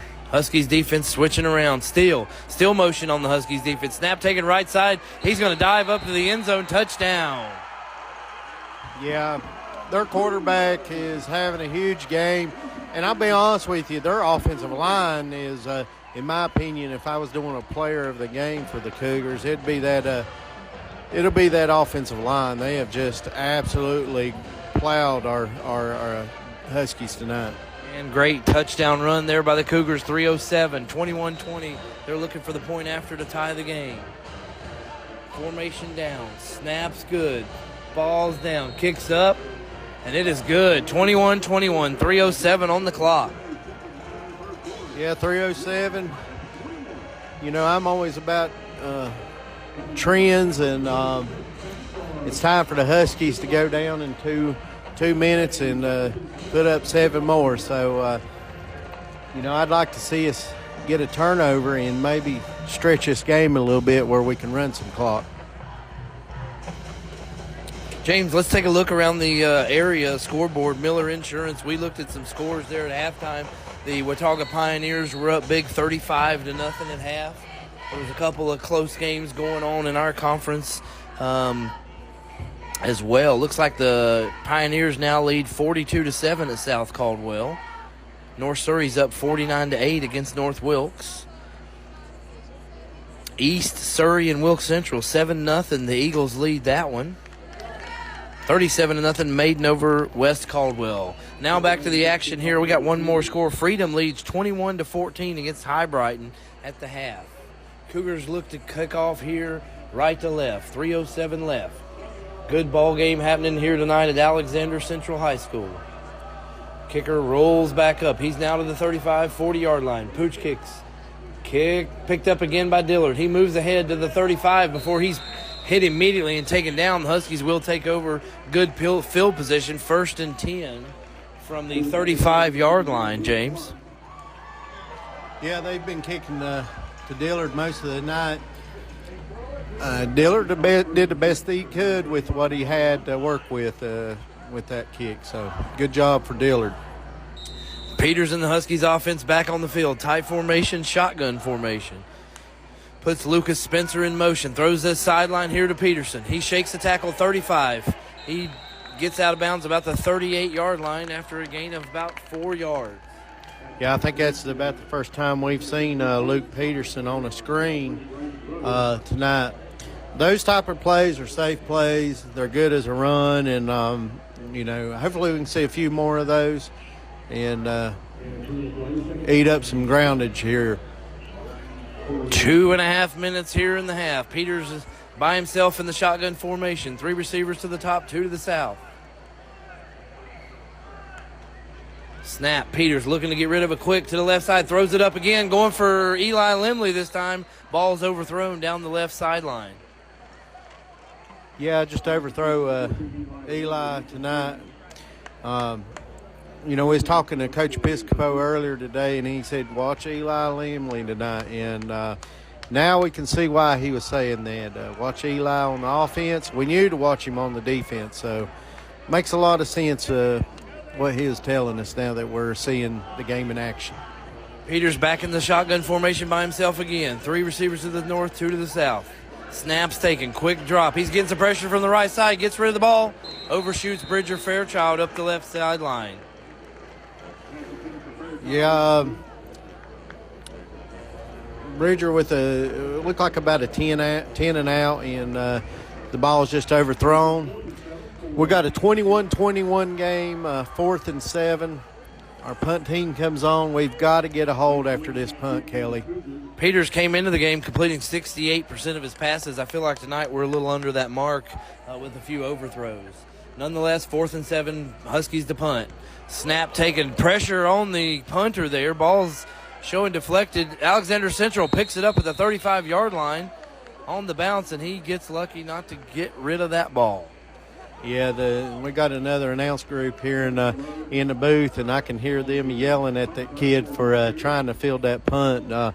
Very dangerous play. I totally agree. He shouldn't have tried to get that with all the Huskies around him. 1st and 10, Cougars take over from the 35-yard line. Huskies defense again looking to make a stand after coming in up empty on the offensive side. 21-21, Tanner Moore rolls onto the field looking to get his offense down the field once again. Wing T formation. Under center. Snap taken, handoff to Chapman Mays. He shoots ahead again, and he's getting 4 or 5 yards every time he shoots up the center. Yeah, he's a tough kid. I mentioned earlier in the game, I like his running style. He is what you would say a north to south runner. That's the type of run game if you're running a wing T that you need.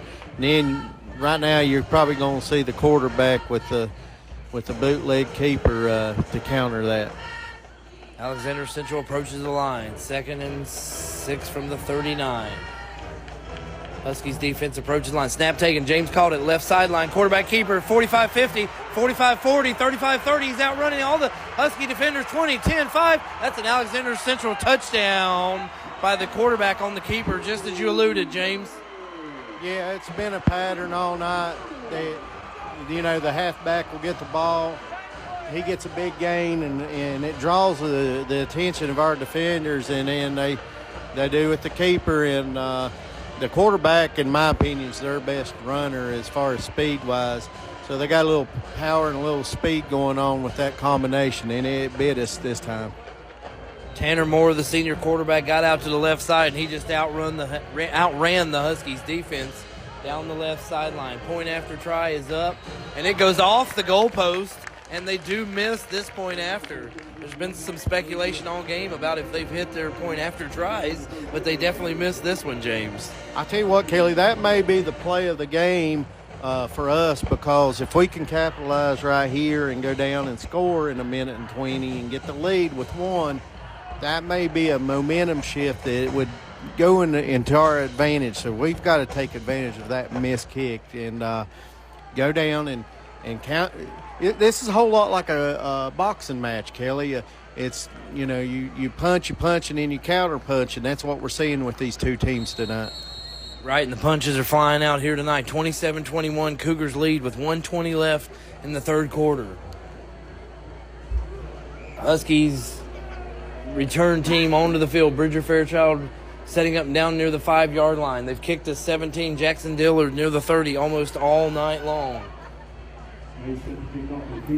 Yeah, let's see. I'm sure it's going to go right back to Dillard. That's the tendency. So maybe we can get a good return, get better field position, and go down and score. Kicker backs up to the end zone line for the opening kick. No, he's at the 30. 25, 35, and he's up to the 40 for the kickoff. Low kick again. Just near Dillard, misses it, scooped up by another Husky. He's running up the left side. That's Ryder Phipps, returns it back to the 28-yard line where the Huskies will take over 1st and 10. Yeah, it's hard to field a ball that's bouncing all over the place and then pick it up and expect to get some big yardage out of it. I'm just glad we had a safe play, and we're getting ready to start with first down on the 20, looks like the 27, 28-yard line. 1st and 10 Huskies from the 27-yard line. Peters in the shotgun formation. Peterson beside him. Snap taken. Handoff to Peterson. He's shifty. 35. He's broken a tackle. He's looking for another block. Stiff arm. 35-40. 45-50. Great run there by Luke Peterson to get the Huskies offense back on track. Yeah, it was a big 18. It was a 22-yard gain. Luke Peterson just showing that typical Peterson's toughness in his running, using a stiff arm, bouncing off people, and getting big yardage. We needed that. 1st and 10 for the Huskies right at midfield. Peterson joins Peters in the backfield. 1 minute. Snap taken back to Peterson. He's patient. He gets stood up this time immediately at the 50-yard line. Cougars defense was ready. Yeah, the Cougars interior line just held us flat up, and I feel that, if we're going to run Peterson, maybe some some counter plays, some screen plays we was doing earlier. I think it's on you, Kelly. Peters in the shotgun formation, takes the snap, steps back, throws across the middle. Eli Limley with the catch and first down to the 28-yard line. Oh, that's a huge pass over the middle. Eli about broke that. It looked like a shoestring tackle to me, and it'd have been nice to get the big score right here at the end of the quarter. Peters approaching the shotgun, looking for his play. 17, 16, 15 and counting here. This should be the last play of the first half. Shotgun formation by himself. Snap taken, looks right, goes back left, hits Bridger Fairchild, crossing the center. Blocks are lined up. Bridger backs up, dodges a man. 15, 10, going to the far sideline. He's down to inside the 5-yard line there to end the third quarter, James. Great hard run by Bridger Fairchild. Yeah, that was all Bridger. We had the tunnel screen going on. Looks like we got a Cougar hurt. Had the tunnel screen going on, and Bridger with his feet and his vision cutting through people just left and right, not even touched till he broke out, and one of the safeties had to make the play. So big play by Bridger right there. Both offenses look to heat up here as we head to the fourth quarter. Let's cool down with the Scott Brothers Heating and Air Cool Down.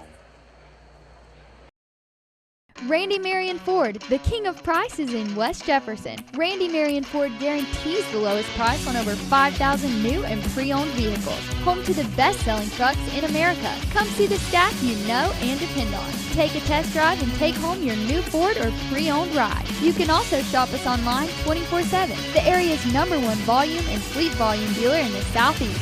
We'll even send you home with a full tank of gas and free delivery up to 200 miles. When it comes to insurance, Miller Insurance has over 70 years of experience in the business. We offer auto, home, farm, and business insurance, along with several other products to make sure you have the right coverage that fits your needs. Before you renew, give us a call at 336-246-7151 or stop by 107 South Jefferson Avenue in downtown West Jefferson. Miller Insurance is proud to support all our hometown teams. Moe's Boots was established in 2005 in the High Country. Now with locations in Ashe, Avery, and Watauga, we are the High Country's leader in workwear and Friday night football gear, including apparel, footwear, and accessories. Moe's Boots prides themselves on having the biggest selection of the hardest working gear on the market, along with undeniable top-level customer service with pricing that is unmatched. Come shop your hometown team's favorite hard-working brands like Carhartt, Danner, Rocky, and more. Carroll Original Wear has been in the business of custom apparel and merchandise for over 20 years. From starting in Western wear, they also specialize in custom embroidery, t-shirt graphics, and jerseys. They offer their services to teams, businesses, and the greater public. Carroll Original Wear is dedicated to creating quality products that teams and businesses will be excited to wear. They are proud to support our hometown teams. One of the largest expenses you face as a homeowner is heating and air. Make sure your system is installed and maintained by Scott Brothers Heating and Air. At Scott Brothers, they install and service all leading brands of equipment and will even work with you on financing a new energy-efficient unit, saving you money.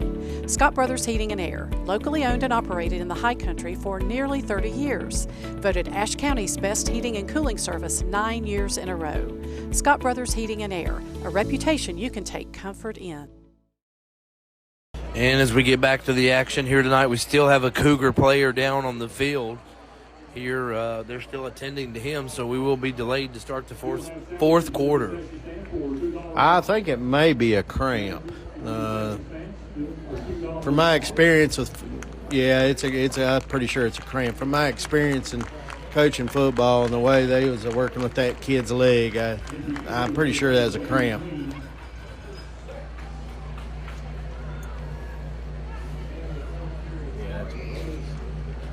That is Cougar Wade Queen being helped off the field here by the coaching staff.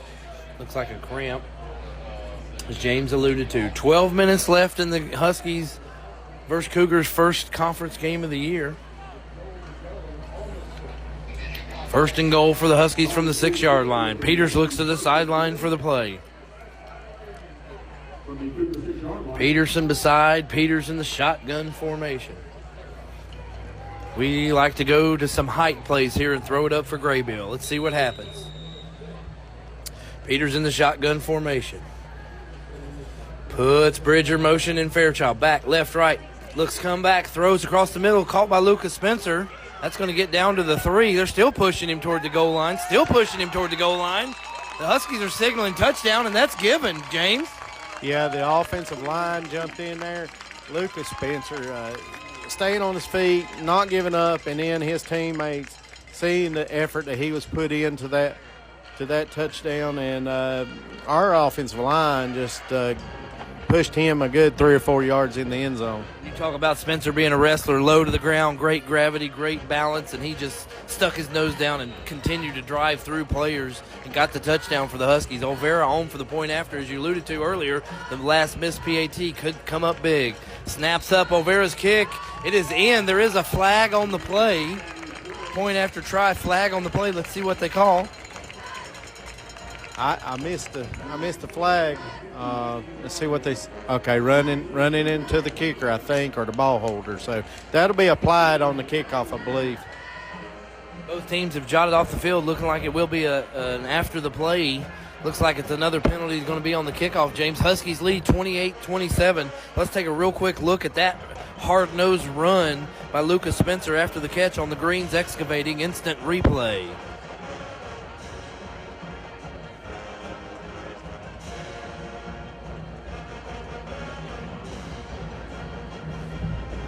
Great effort there by the Huskies offense, getting their teammate into the end zone on that score. The Randy Marion 4 drive summary, James. How did we get down to the end zone that round? Well, 73 yards, just a little over a minute and a half there on the drive. And then the big, our offensive line just putting in Lucas Spencer to finish off the drive. Huskies will accept the penalty here on the kickoff. They are now going to kick from the opposing 45-yard line. Once again, Blake Peters on for a trickery play here, a onside play. This is the second time we're going to attempt this tonight, James.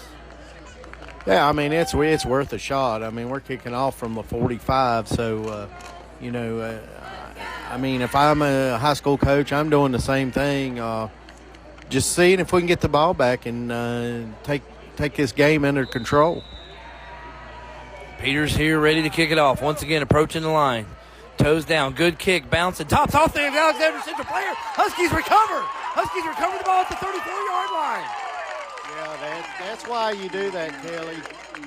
When they give you field positions because of penalties, that's when you capitalize on those penalties. And great call by Coach Hampton on kicking that onside kick. Now we've got to do something with this ball. Don't you agree, Kelly? Blake Peters the kicker. Blake Peters the quarterback. Blake Peters the wide receiver. He's all over the field tonight, folks. Here he goes back at quarterback. Great kick there by the Huskies, and I don't know who recovered it, but it was a great effort there by the team. Huskies lining up here to go for the shot. 5 receivers on the field. Timeout taken by Alexander Central, their first of the half. Let's take it with them on a Carroll original wear. Timeout.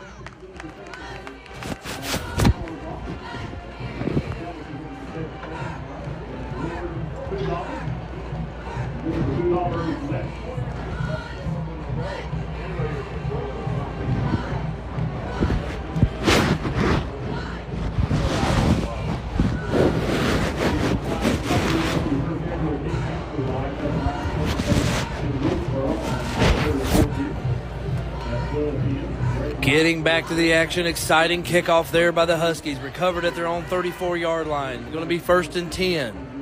11:47 to go in the fourth quarter. Huskies just scored to take a 28-27 lead. Go for the onside kick after the penalty assessed, and they do recover, giving the Huskies an offensive chance here to really take full advantage of this and get ourselves set up for the game, James. Yeah, it's a huge play by the special teams. Let's see what we can do offensively now. 5 wide receivers again. Peters in the shotgun formation. Takes a snap. Quick drop. Throws it out to Graybill. Caught. Leans ahead for a 9-yard gain down to the 26-yard line.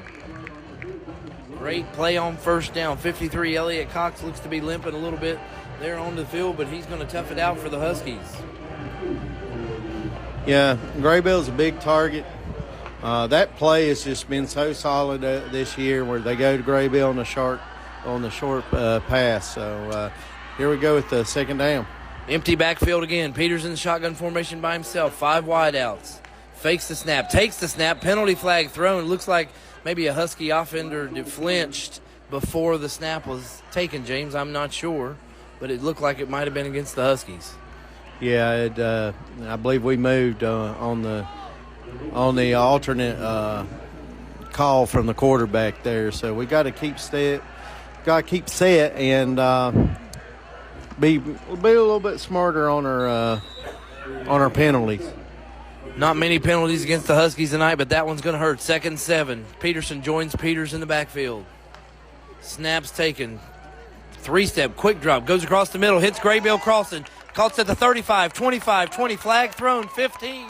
That looks like it might come back, but the Husky offense did get down to the 12-yard line. Yeah, that's going to come back. I think Peterson made a block early on the play there, and so what you're going to see is it's going to come back because you can't block 5 yards down the field on a screen, so or on a pass forward.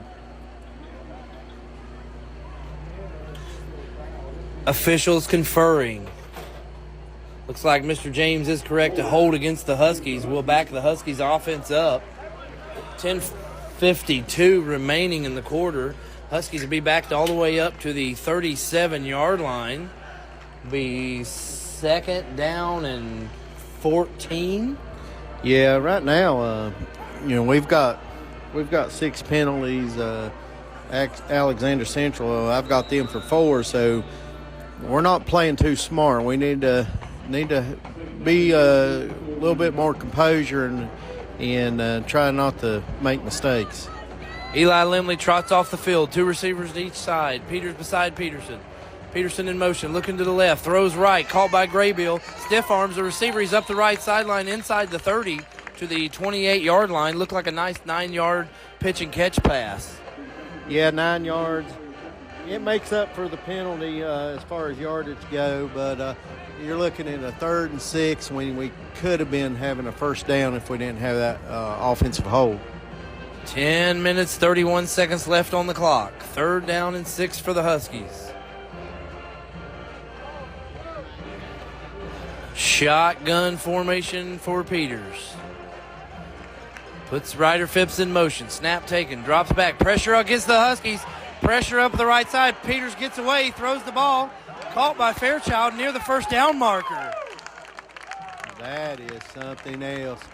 Blake Peters using his feet, and that's the first time I've seen him all year use his feet there to make the play, and I think we're right at the first down if we did not get it. And I'll tell you what, Fairchild coming back to the quarterback when he seen he was in trouble, that was not only did Blake made the big play, but, Bridger seeing that his quarterback was in trouble and then coming back to get the reception. Looks like they're going to mark it about 2 yards short on 4th down. So it's going to be interesting to see what type of call we have coming here. I would look for a tunnel screen right now, or maybe Luke Peterson on the swing pass is what I'm thinking.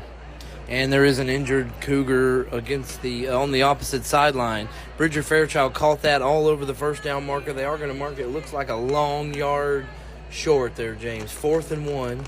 Still have a Cougar defender down on the opposite sideline. Great ball game we've had here tonight. Looks like this young man is able to get up and hopefully hop off the field here on his own power.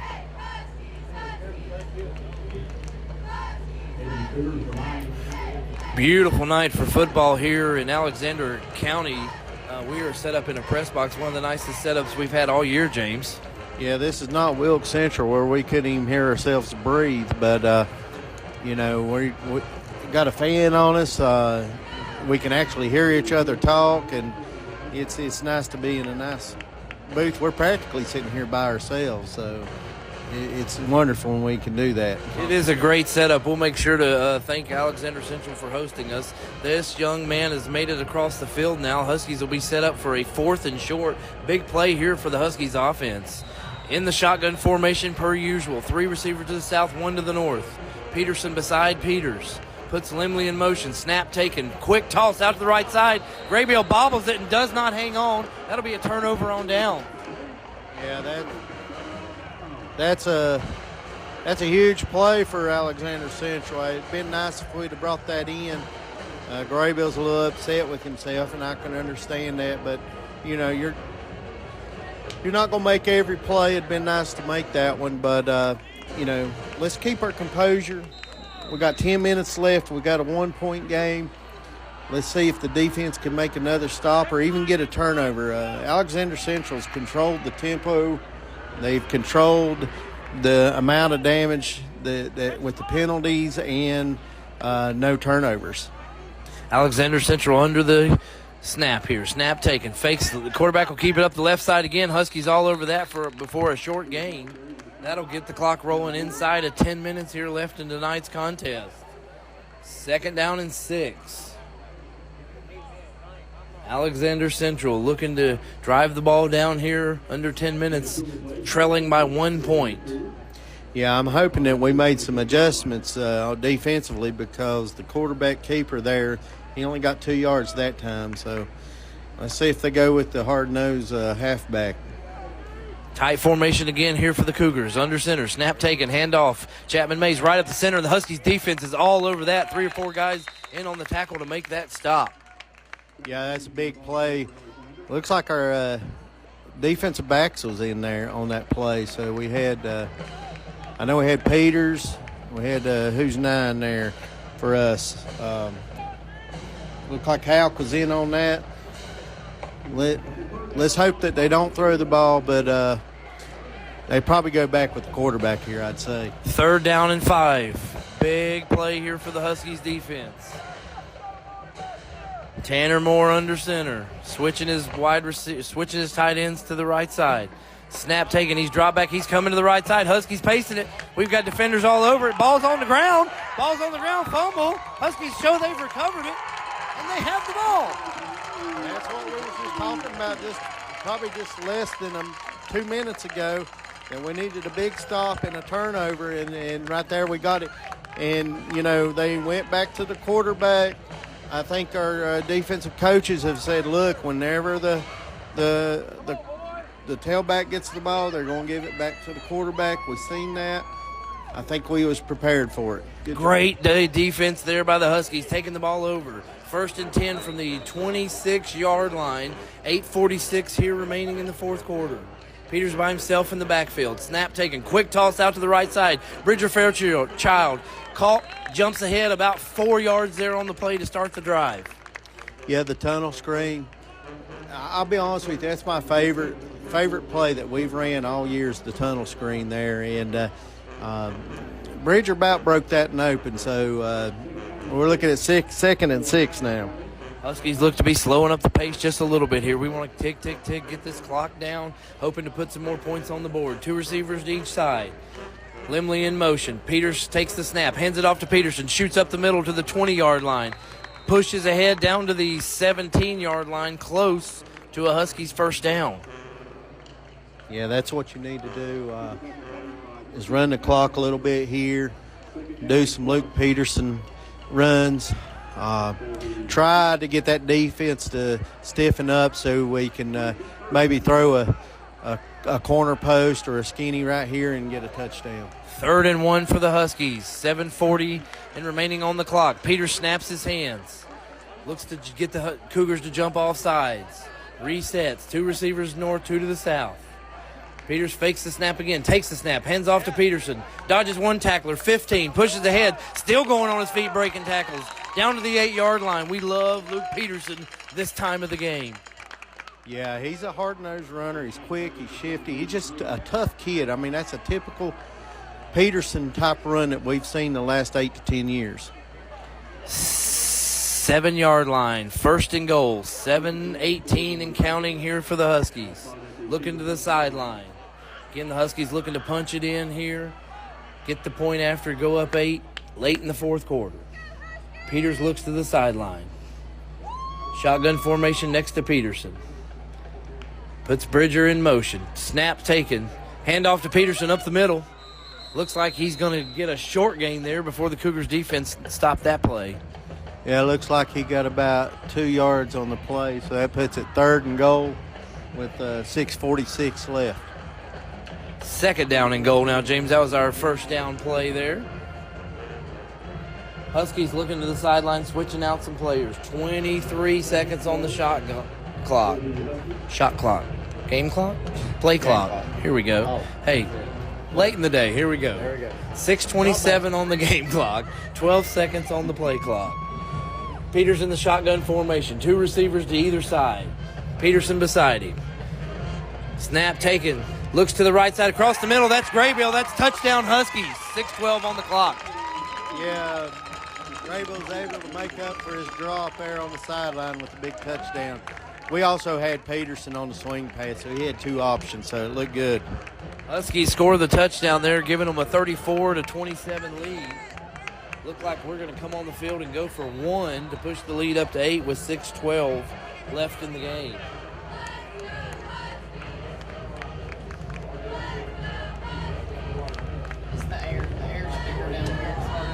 Snap taking ball through the upright. Olvera's kick is good. Huskies lead 34-27, 6:12 on the clock. Let's take a look at that touchdown play on the Greens Excavating instant replay.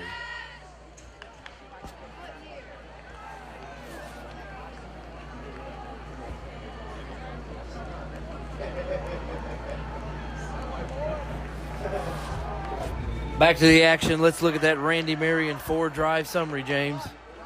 Yeah, I have 4 plays, 26 yards, and a big pass from Peterson, or from Peters to Graybill. We're up 35-27. They need 8 points with 6:12. Things are starting look a little bit brighter now, Kelly. That's right. Huskies looking to get their first conference win here in their first conference game. It's been a great battle here tonight. Lots of game left, James. 6:12 on the clock. Olvera looking to kick off right to left. Cougars set back to receive.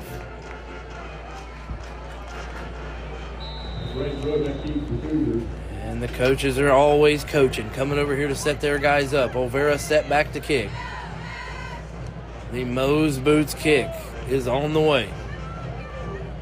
Olvera setting himself up, and the Moe's Boots kick is in. It's on the ground. Bouncing around, Cougar player covers it to 30 and just falls down again. Smart play to give his team the ball there, ready to go. Yeah, I mean, that's what you got to do on those squib kicks, is just get on it, and, you got a good running game. They've got plenty of time, 6 minutes left.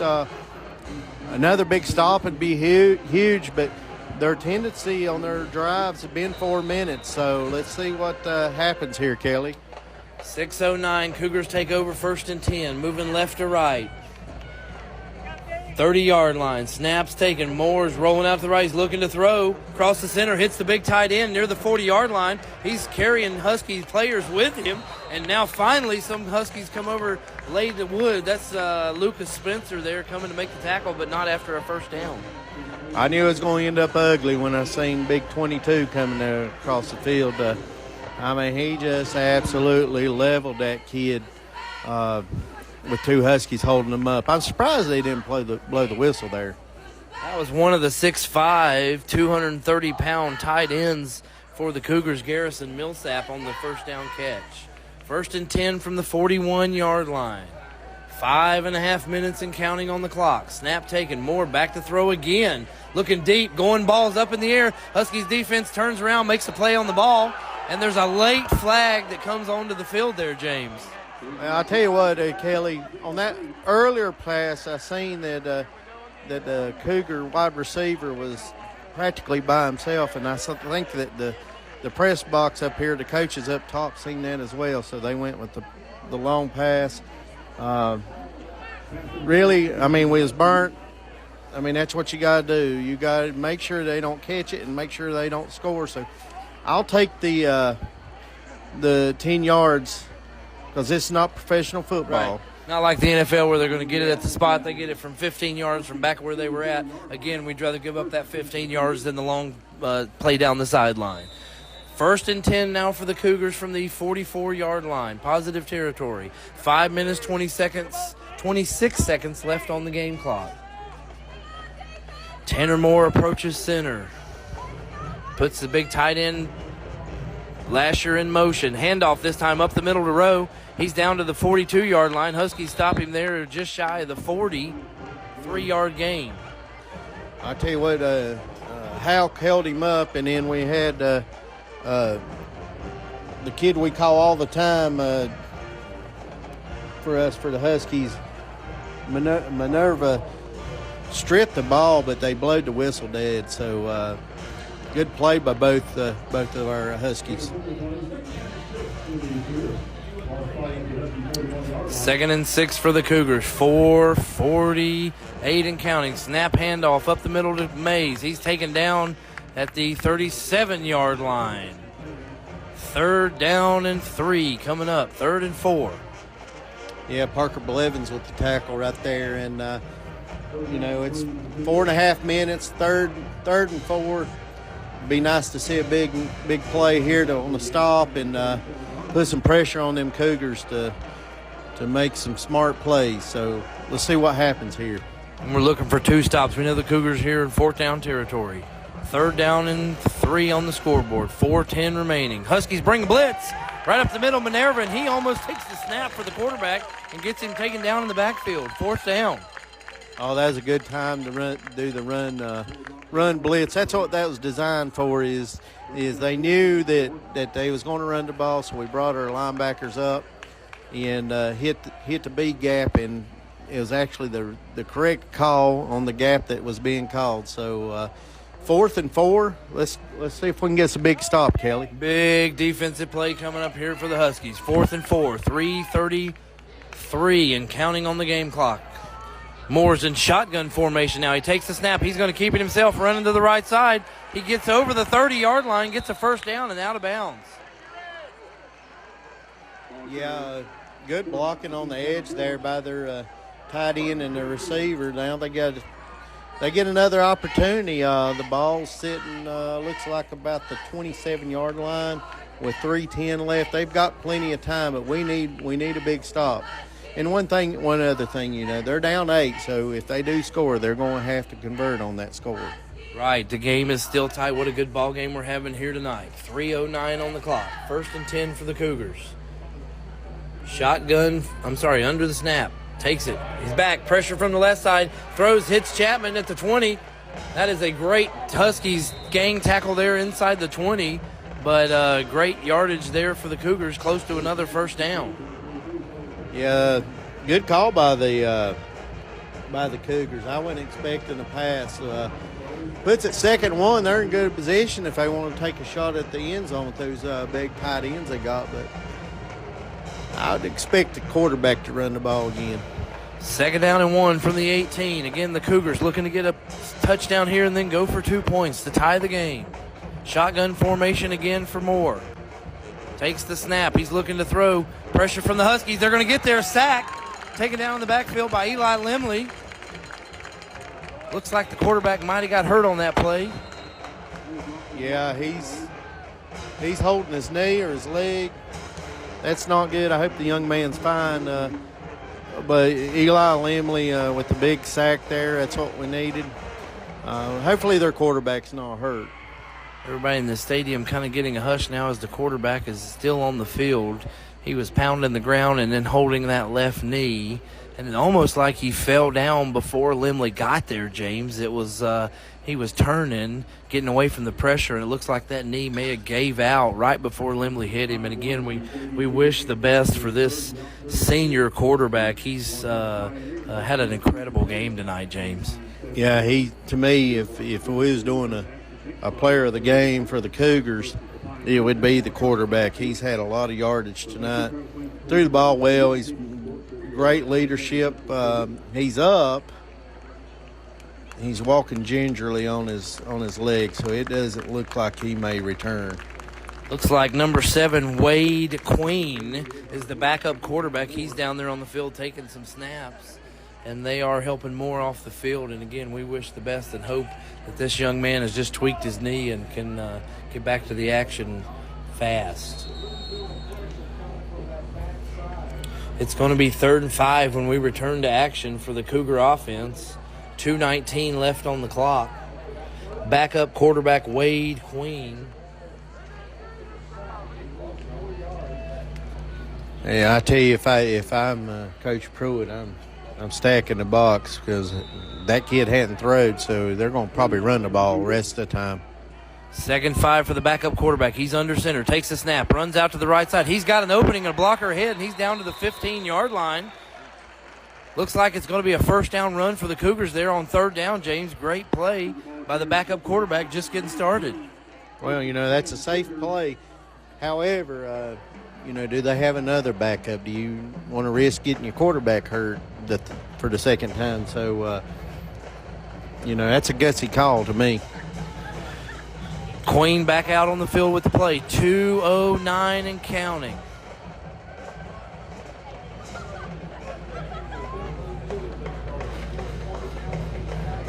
Snap taken by the backup quarterback. He's pressured up the middle, and the Huskies get to him for a sack. That's Lucas Spencer coming up big with the sack there on 1st down. I don't understand that call there.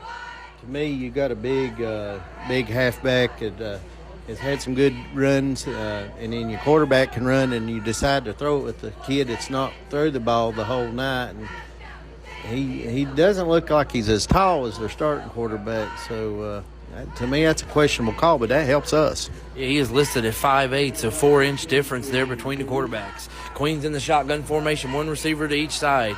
Running back beside him. Mays puts him in motion, takes the snap. Huskies got all kinds of pressure, thrown up the middle, caught by big tight end Lasher. Oh, and he is drilled by Huskies linebacker and put down at the 12-yard line, James.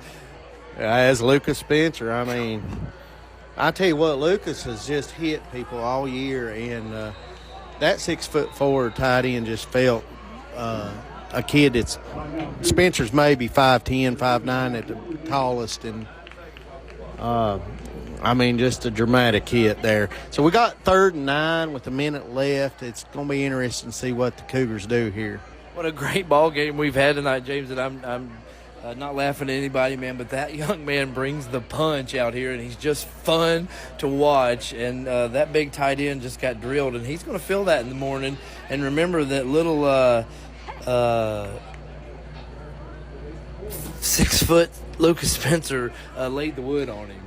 He's a good 6 foot with about, I don't know if you ever watched the rock band Kiss with the big boots. That would be Lucas. But I tell you what, Lucas Spencer, he's just a tough kid, and he will absolutely smack you in the face if you hold him up. So, and let's don't lose track. We got to remember to pick the Dr. Pepper player of the game and the play of the game here. But again, we've got an exciting ball game here tonight, so let's finish it out. 3rd and 9, 1 minute on the clock. Snap taken, drops back, thrown across the middle. Huskies defense. Oh, it's called for a touchdown. 82. Garrison Millsaps catches the ball, eludes Huskies defenders, and gets into the end zone. That was all effort by that tight end, a 6'5" kid. Vasher, he just made the play for them. It was actually a good throw by the quarterback, but the second, third, and fourth effort there got the points. Now they got to go for 2. Let's see what happens. Timeout taken by the Huskies. We'll take one with them in this exciting ball game. Carroll Original Wear timeout. Then we'll come back and name the play and players of the game.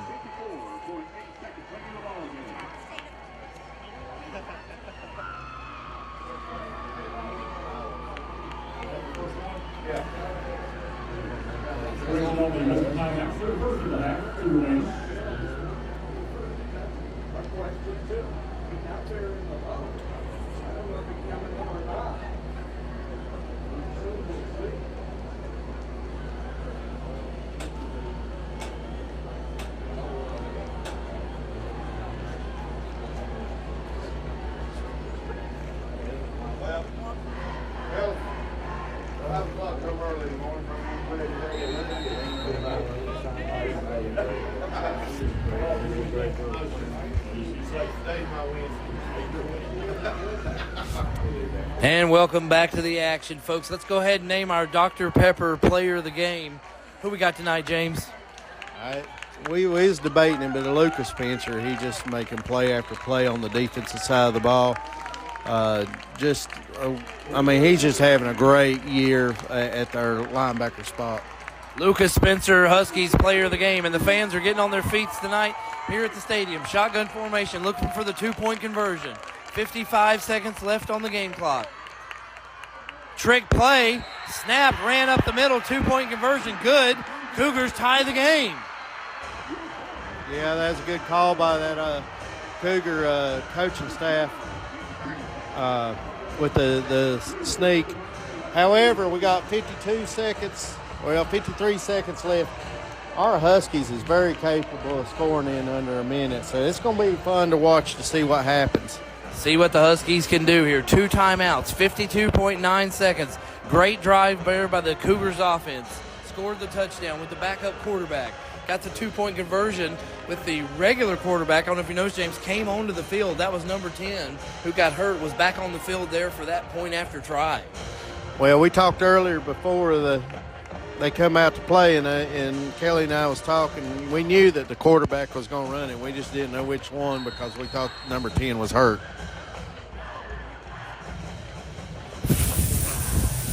35-35, 52 seconds left here in the fourth quarter. We've not had an overtime game yet, James, this year.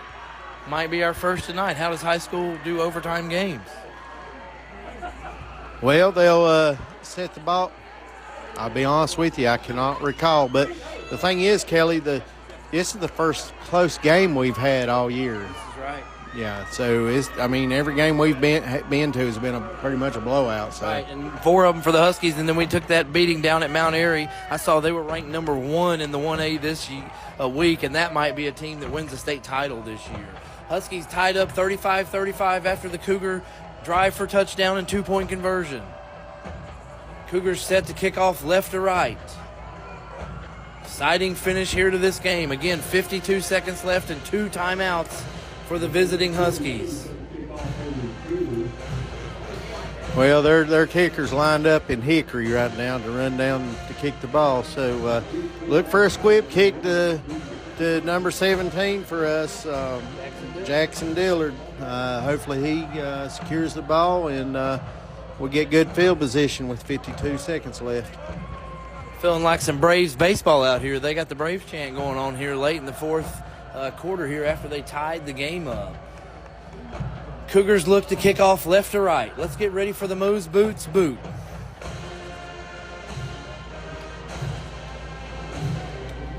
The kicker is set up and ready. The official is going around handing out Halloween candy. I'm not sure what he's doing, but he's making his rounds around the field here, talking to everybody. Giving the explanation to each sideline. Not sure about this delay. Well, they added 2 seconds to the clock. That's what he was communicating. Very good. Apologize. Added some time to the clock. 54 seconds here, ready for the kickoff. He trots up. Ball is down, going toward the sideline. Huskies players let it go. It goes out of bounds at the 28-yard line. Penalty flag down. Huskies will take over where, James? I'm thinking the 35 or it may be the 28. No, not the 28. The 35-yard line. That's good field position with 54 seconds left. No time was ran off. We get 4 downs to move it.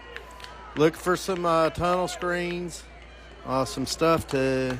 I wouldn't be surprised to see a screen to Graybill over there because he's got some big gains on that screen on the far side of the field. And we named Lucas Spencer Dr. Pepper player of the game. The play of the game tonight for the Huskies was the man we just talked about, Ian Graybill, up the right sideline for a 68-yard touchdown bomb early on in the game.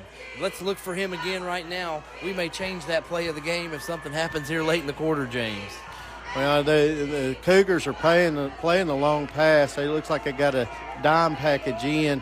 They're playing 3 safeties deep, a rover in the middle, so be a good time to go to the side. Three receivers to the north, one to the south. Peters got Peterson beside him in the shotgun formation. Calls for the snap. Two-step drop. Pressure to the right side. He gets rid of the ball. Throws it down on the ground. Fans in the booth are calling for intentional grounding. Officials are looking at it. A player, Limley was crossing the field and got taken down. I believe that was the player Peters was looking for. Yeah, that's a good possibility. And I understand what the Cougars coaching staff was looking at, because there was not a player around there. But if our receiver fell down, they did call it. They did call intentional grounding. Well, we got to be cautious here because we're in the opposing team's booth. But I never saw the flag go down. That was a unique call. Late call came out. Nonetheless, moved the Huskies back the field all the way inside the 20-yard line. Yeah, it's a loss of 10 yards. It's actually a loss of the foul, and plus you lose the down. 2nd and 20 for the Huskies, now backed up deep in their territory. Two receivers to either side. Peters takes the shotgun, hands off to Peterson. He's patient, dodging some tackles, and he gets taken down at the 29-yard line. 42 seconds. Blown whistle. Huskies do take their second timeout of the half. Yeah, that's a smart call, because you've got a dime defense in. Everybody's expecting to try to make up that penalty with the big long pass, and you do the draw to your stud halfback, and they actually made a good play, but we ended up getting about 8 yards back from that. So we'll be 3rd down and 17 from the 29-yard line for the Huskies here, 42 seconds. We are going to take a quick timeout with Carroll Original Wear timeout.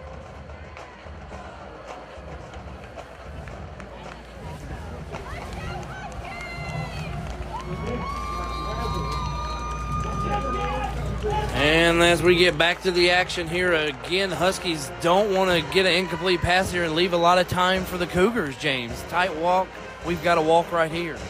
Yeah, you got to be smart with the ball. A screen play would be good right here. It's safe. If we don't get it, you're running the clock, making them use a timeout. I think we got a timeout called. Looked like we might have started before the officials really gave us the go. I believe they're going to reset. No penalty, no foul. 40 seconds. Huskies will line back up. 3rd down and 17. Peters in the shotgun formation. Two receivers to each side. Snaps taken. Hands off to Peterson again. He jets up the middle. 35, 40. Breaks the tackle. Dives ahead to the 40-yard line. 33 seconds now. Each team has one timeout. That clock continues to run. 4th and 5. What are we going to do? Clock continues to run. Cougar fans screaming for a timeout. Huskies looking to the sideline. Looks like they're content to go to overtime with this thing, James. Yeah, or you could call timeout with 5 seconds and throw it deep. But I think it's going to go overtime. I'm with you. If I'm the Huskies coaching staff, maybe I burn my last timeout and throw one up here, but looks like we're content for an overtime game. Clock runs out, 35-35. We're going to learn how overtime works because, as James mentioned, this is our closest game of the season. So we'll see what they do here in high school overtime football. Yeah, it's been a while since I've seen an overtime game, Kelly. So I know what the college game does. They set it at the 20 or 25. Professionals, they kick it off. So let's see what college or what high school football does. They've got the ball at the 40 actually right now. Well, James, it looks like they're actually going to give the Cougars a timeout before the clock runs out. So the Cougars coaching staff called a timeout somewhere between 0 and 1 second. 5 seconds they're conferring, going to put back on the clock. If I'm a Cougar fan, I'm questioning why would you do that? If you're going to call the timeout, call it earlier so you have a chance to make a play. But with 5 seconds left and 4th down, what are you accomplishing right here? I mean, that really helps the Huskies maybe come up with another screen pass bomb down double pass or Something potentially like the hook and ladder. You never know what we might pull out, but give us a chance. Yeah, give us a chance, and we may just run the ball to Peterson and reset everything. Peters in the shotgun formation, 2 receivers to each side. He does take the handoff, hands it to Peterson, and he's just going to shift and run that clock out to the midfield at the 50-yard line. 9-yard run. That will officially end the game, making it a regulation 35-35 tie. Now we'll see what the overtime rules are.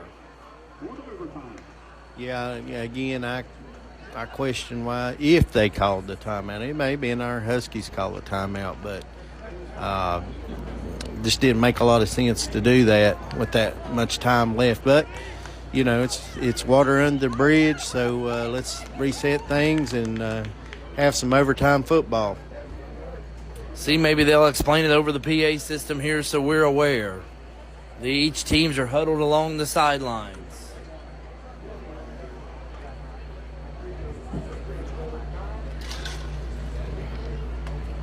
So much for our early trip back up the mountain, James. Well, I'm always one to speak too early and jinx myself, so you can blame that one on me, Kelly. It's been a fun night down here, exciting ball game for sure. We're sitting at 10:04 p.m. in the ending of regulation. And again, that second half took a while because it was an exciting finish, moving the ball back and forth, scoring. Good defensive stops by both teams. Yeah, it's just been one of those, it's nice and warm down here, so you're not sitting on the cold bleachers, and you're getting to watch some free football now.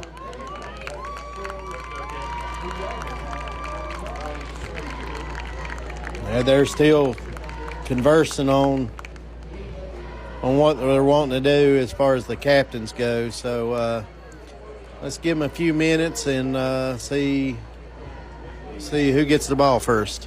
Maybe the officials have some different game cards in their pockets and they're going to draw one to see how we finish this game. I'm really unsure of what's going to happen here, and it looks like they're conversing and trying to make sure they're all on the same page. They may be sitting there and talking about, well, Chick-fil-A's probably closed now, so they may be trying to figure out where they're going to eat after the game. I like it. It was a beautiful drive down here to Taylorsville, North Carolina from Ashe County. Alexander Central High School coming in 2-3 tonight. Huskies 4-1, both looking to get their first conference win in the opening conference game. Now we're going to head to overtime to settle this contest. Yeah, I was talking to Coach Pruitt earlier in the week, and he said to expect a close game because of the styles being so different. And the teams are pretty even on paper, and he's been pretty much right on that. Again, there's still lots of fans in the stands here tonight at Alexander Central. The officials, 2 on each side. They're going to walk a captain back out, just one captain, Blake Peters, along with quarterback Tanner Moore, who looks like he's moving pretty good on that knee now, thankfully.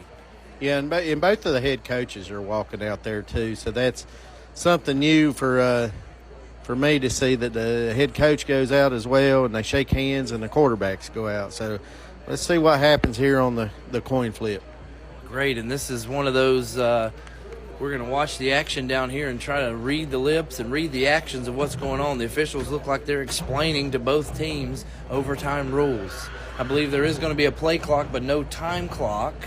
It's one of the rules that I could read the ref's lips from here, James. Do you believe that? You've got some wonderful eyesight, Kelly, if you can read lips. However, that tells me that both teams get an attempt at a score. So I just question where the ball is going to be set up.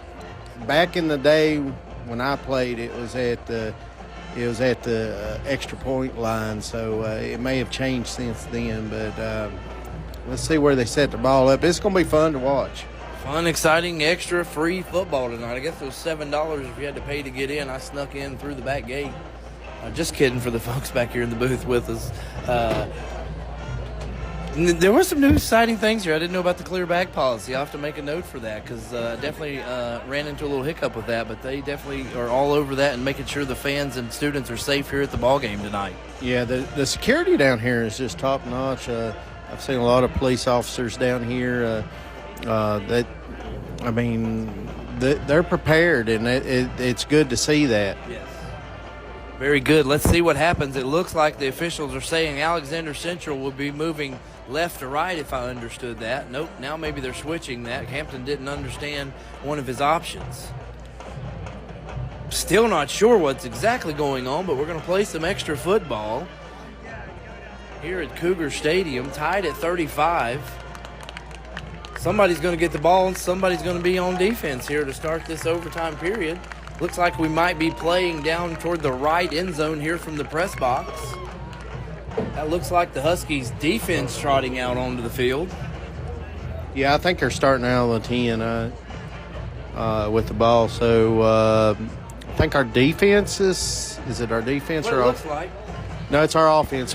Peter's coming out. So the offense will be on the field first for us, starting from the 10, and then they'll have their opportunity. We'll kind of learn as we go along this thing as well. We're hearing other people in the box talk about what the protocol is, and we'll get it figured out here. Look like they're going to place the ball at the 10-yard line.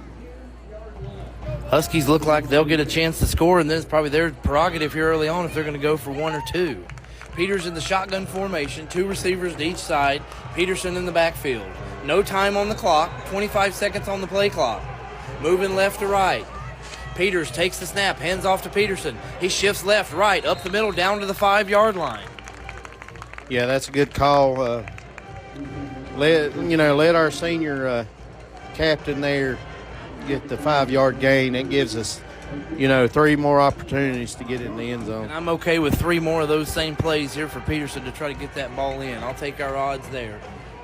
Same formation for the Huskies, shotgun formation. Peterson's on the right side. 2 receivers to each side. Snap taken. Peters is going to throw the ball. Crossing. Peters throws, and is it picked off? Yeah, that looked like that ball was intercepted maybe. I wasn't sure. It looked like he released it. I thought he might have pump faked it. The ball must have came out of his hand and caught by a Cougar defender, basically giving them a chance here. If they score, they win the game, James. Yeah, they do.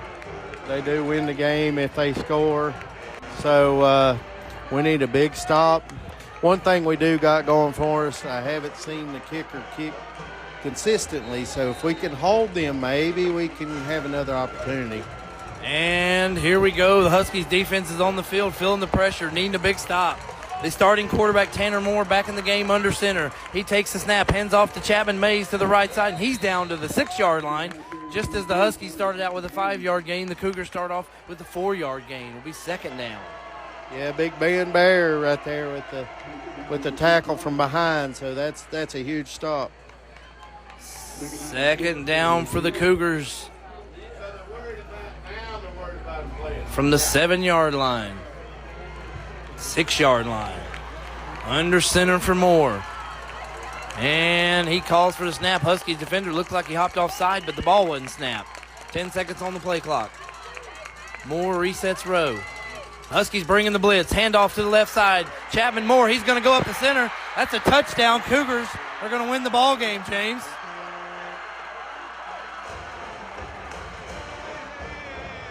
No signal yet. Players are on the field, but the officials have not signaled anything yet. Looks like a fight breaking out here. I'm not sure. Lots of pushing and shoving. Yeah, they couple of Cougars tackled Lucas Spencer after the play was over, so there may be some people suspended next week. Looks like they're going to call that touchdown to stand. The officials are scurrying off the field. Cougars are going to win 41-35 here. James, I'm a little shell-shocked and stunned. It was a great ball game, and I feel like the Huskies got robbed here to end the game. Yeah, their running game their running game just outplayed us tonight. And you know, you got to have a winner, you got to have a loser, and you know, we just fell short. It's just you got to move behind this and get ready for next week. That's it. The Huskies will be at home again next week. We've enjoyed our time down here at Alexander Central. Thank you for tuning in on the SkyZone HD Game of the Week. Tough loss for the Huskies here to start the conference season, 41-35. Thank you for tuning in and listening. You all, we'll see you next week. Thank you for joining the Huskies broadcast.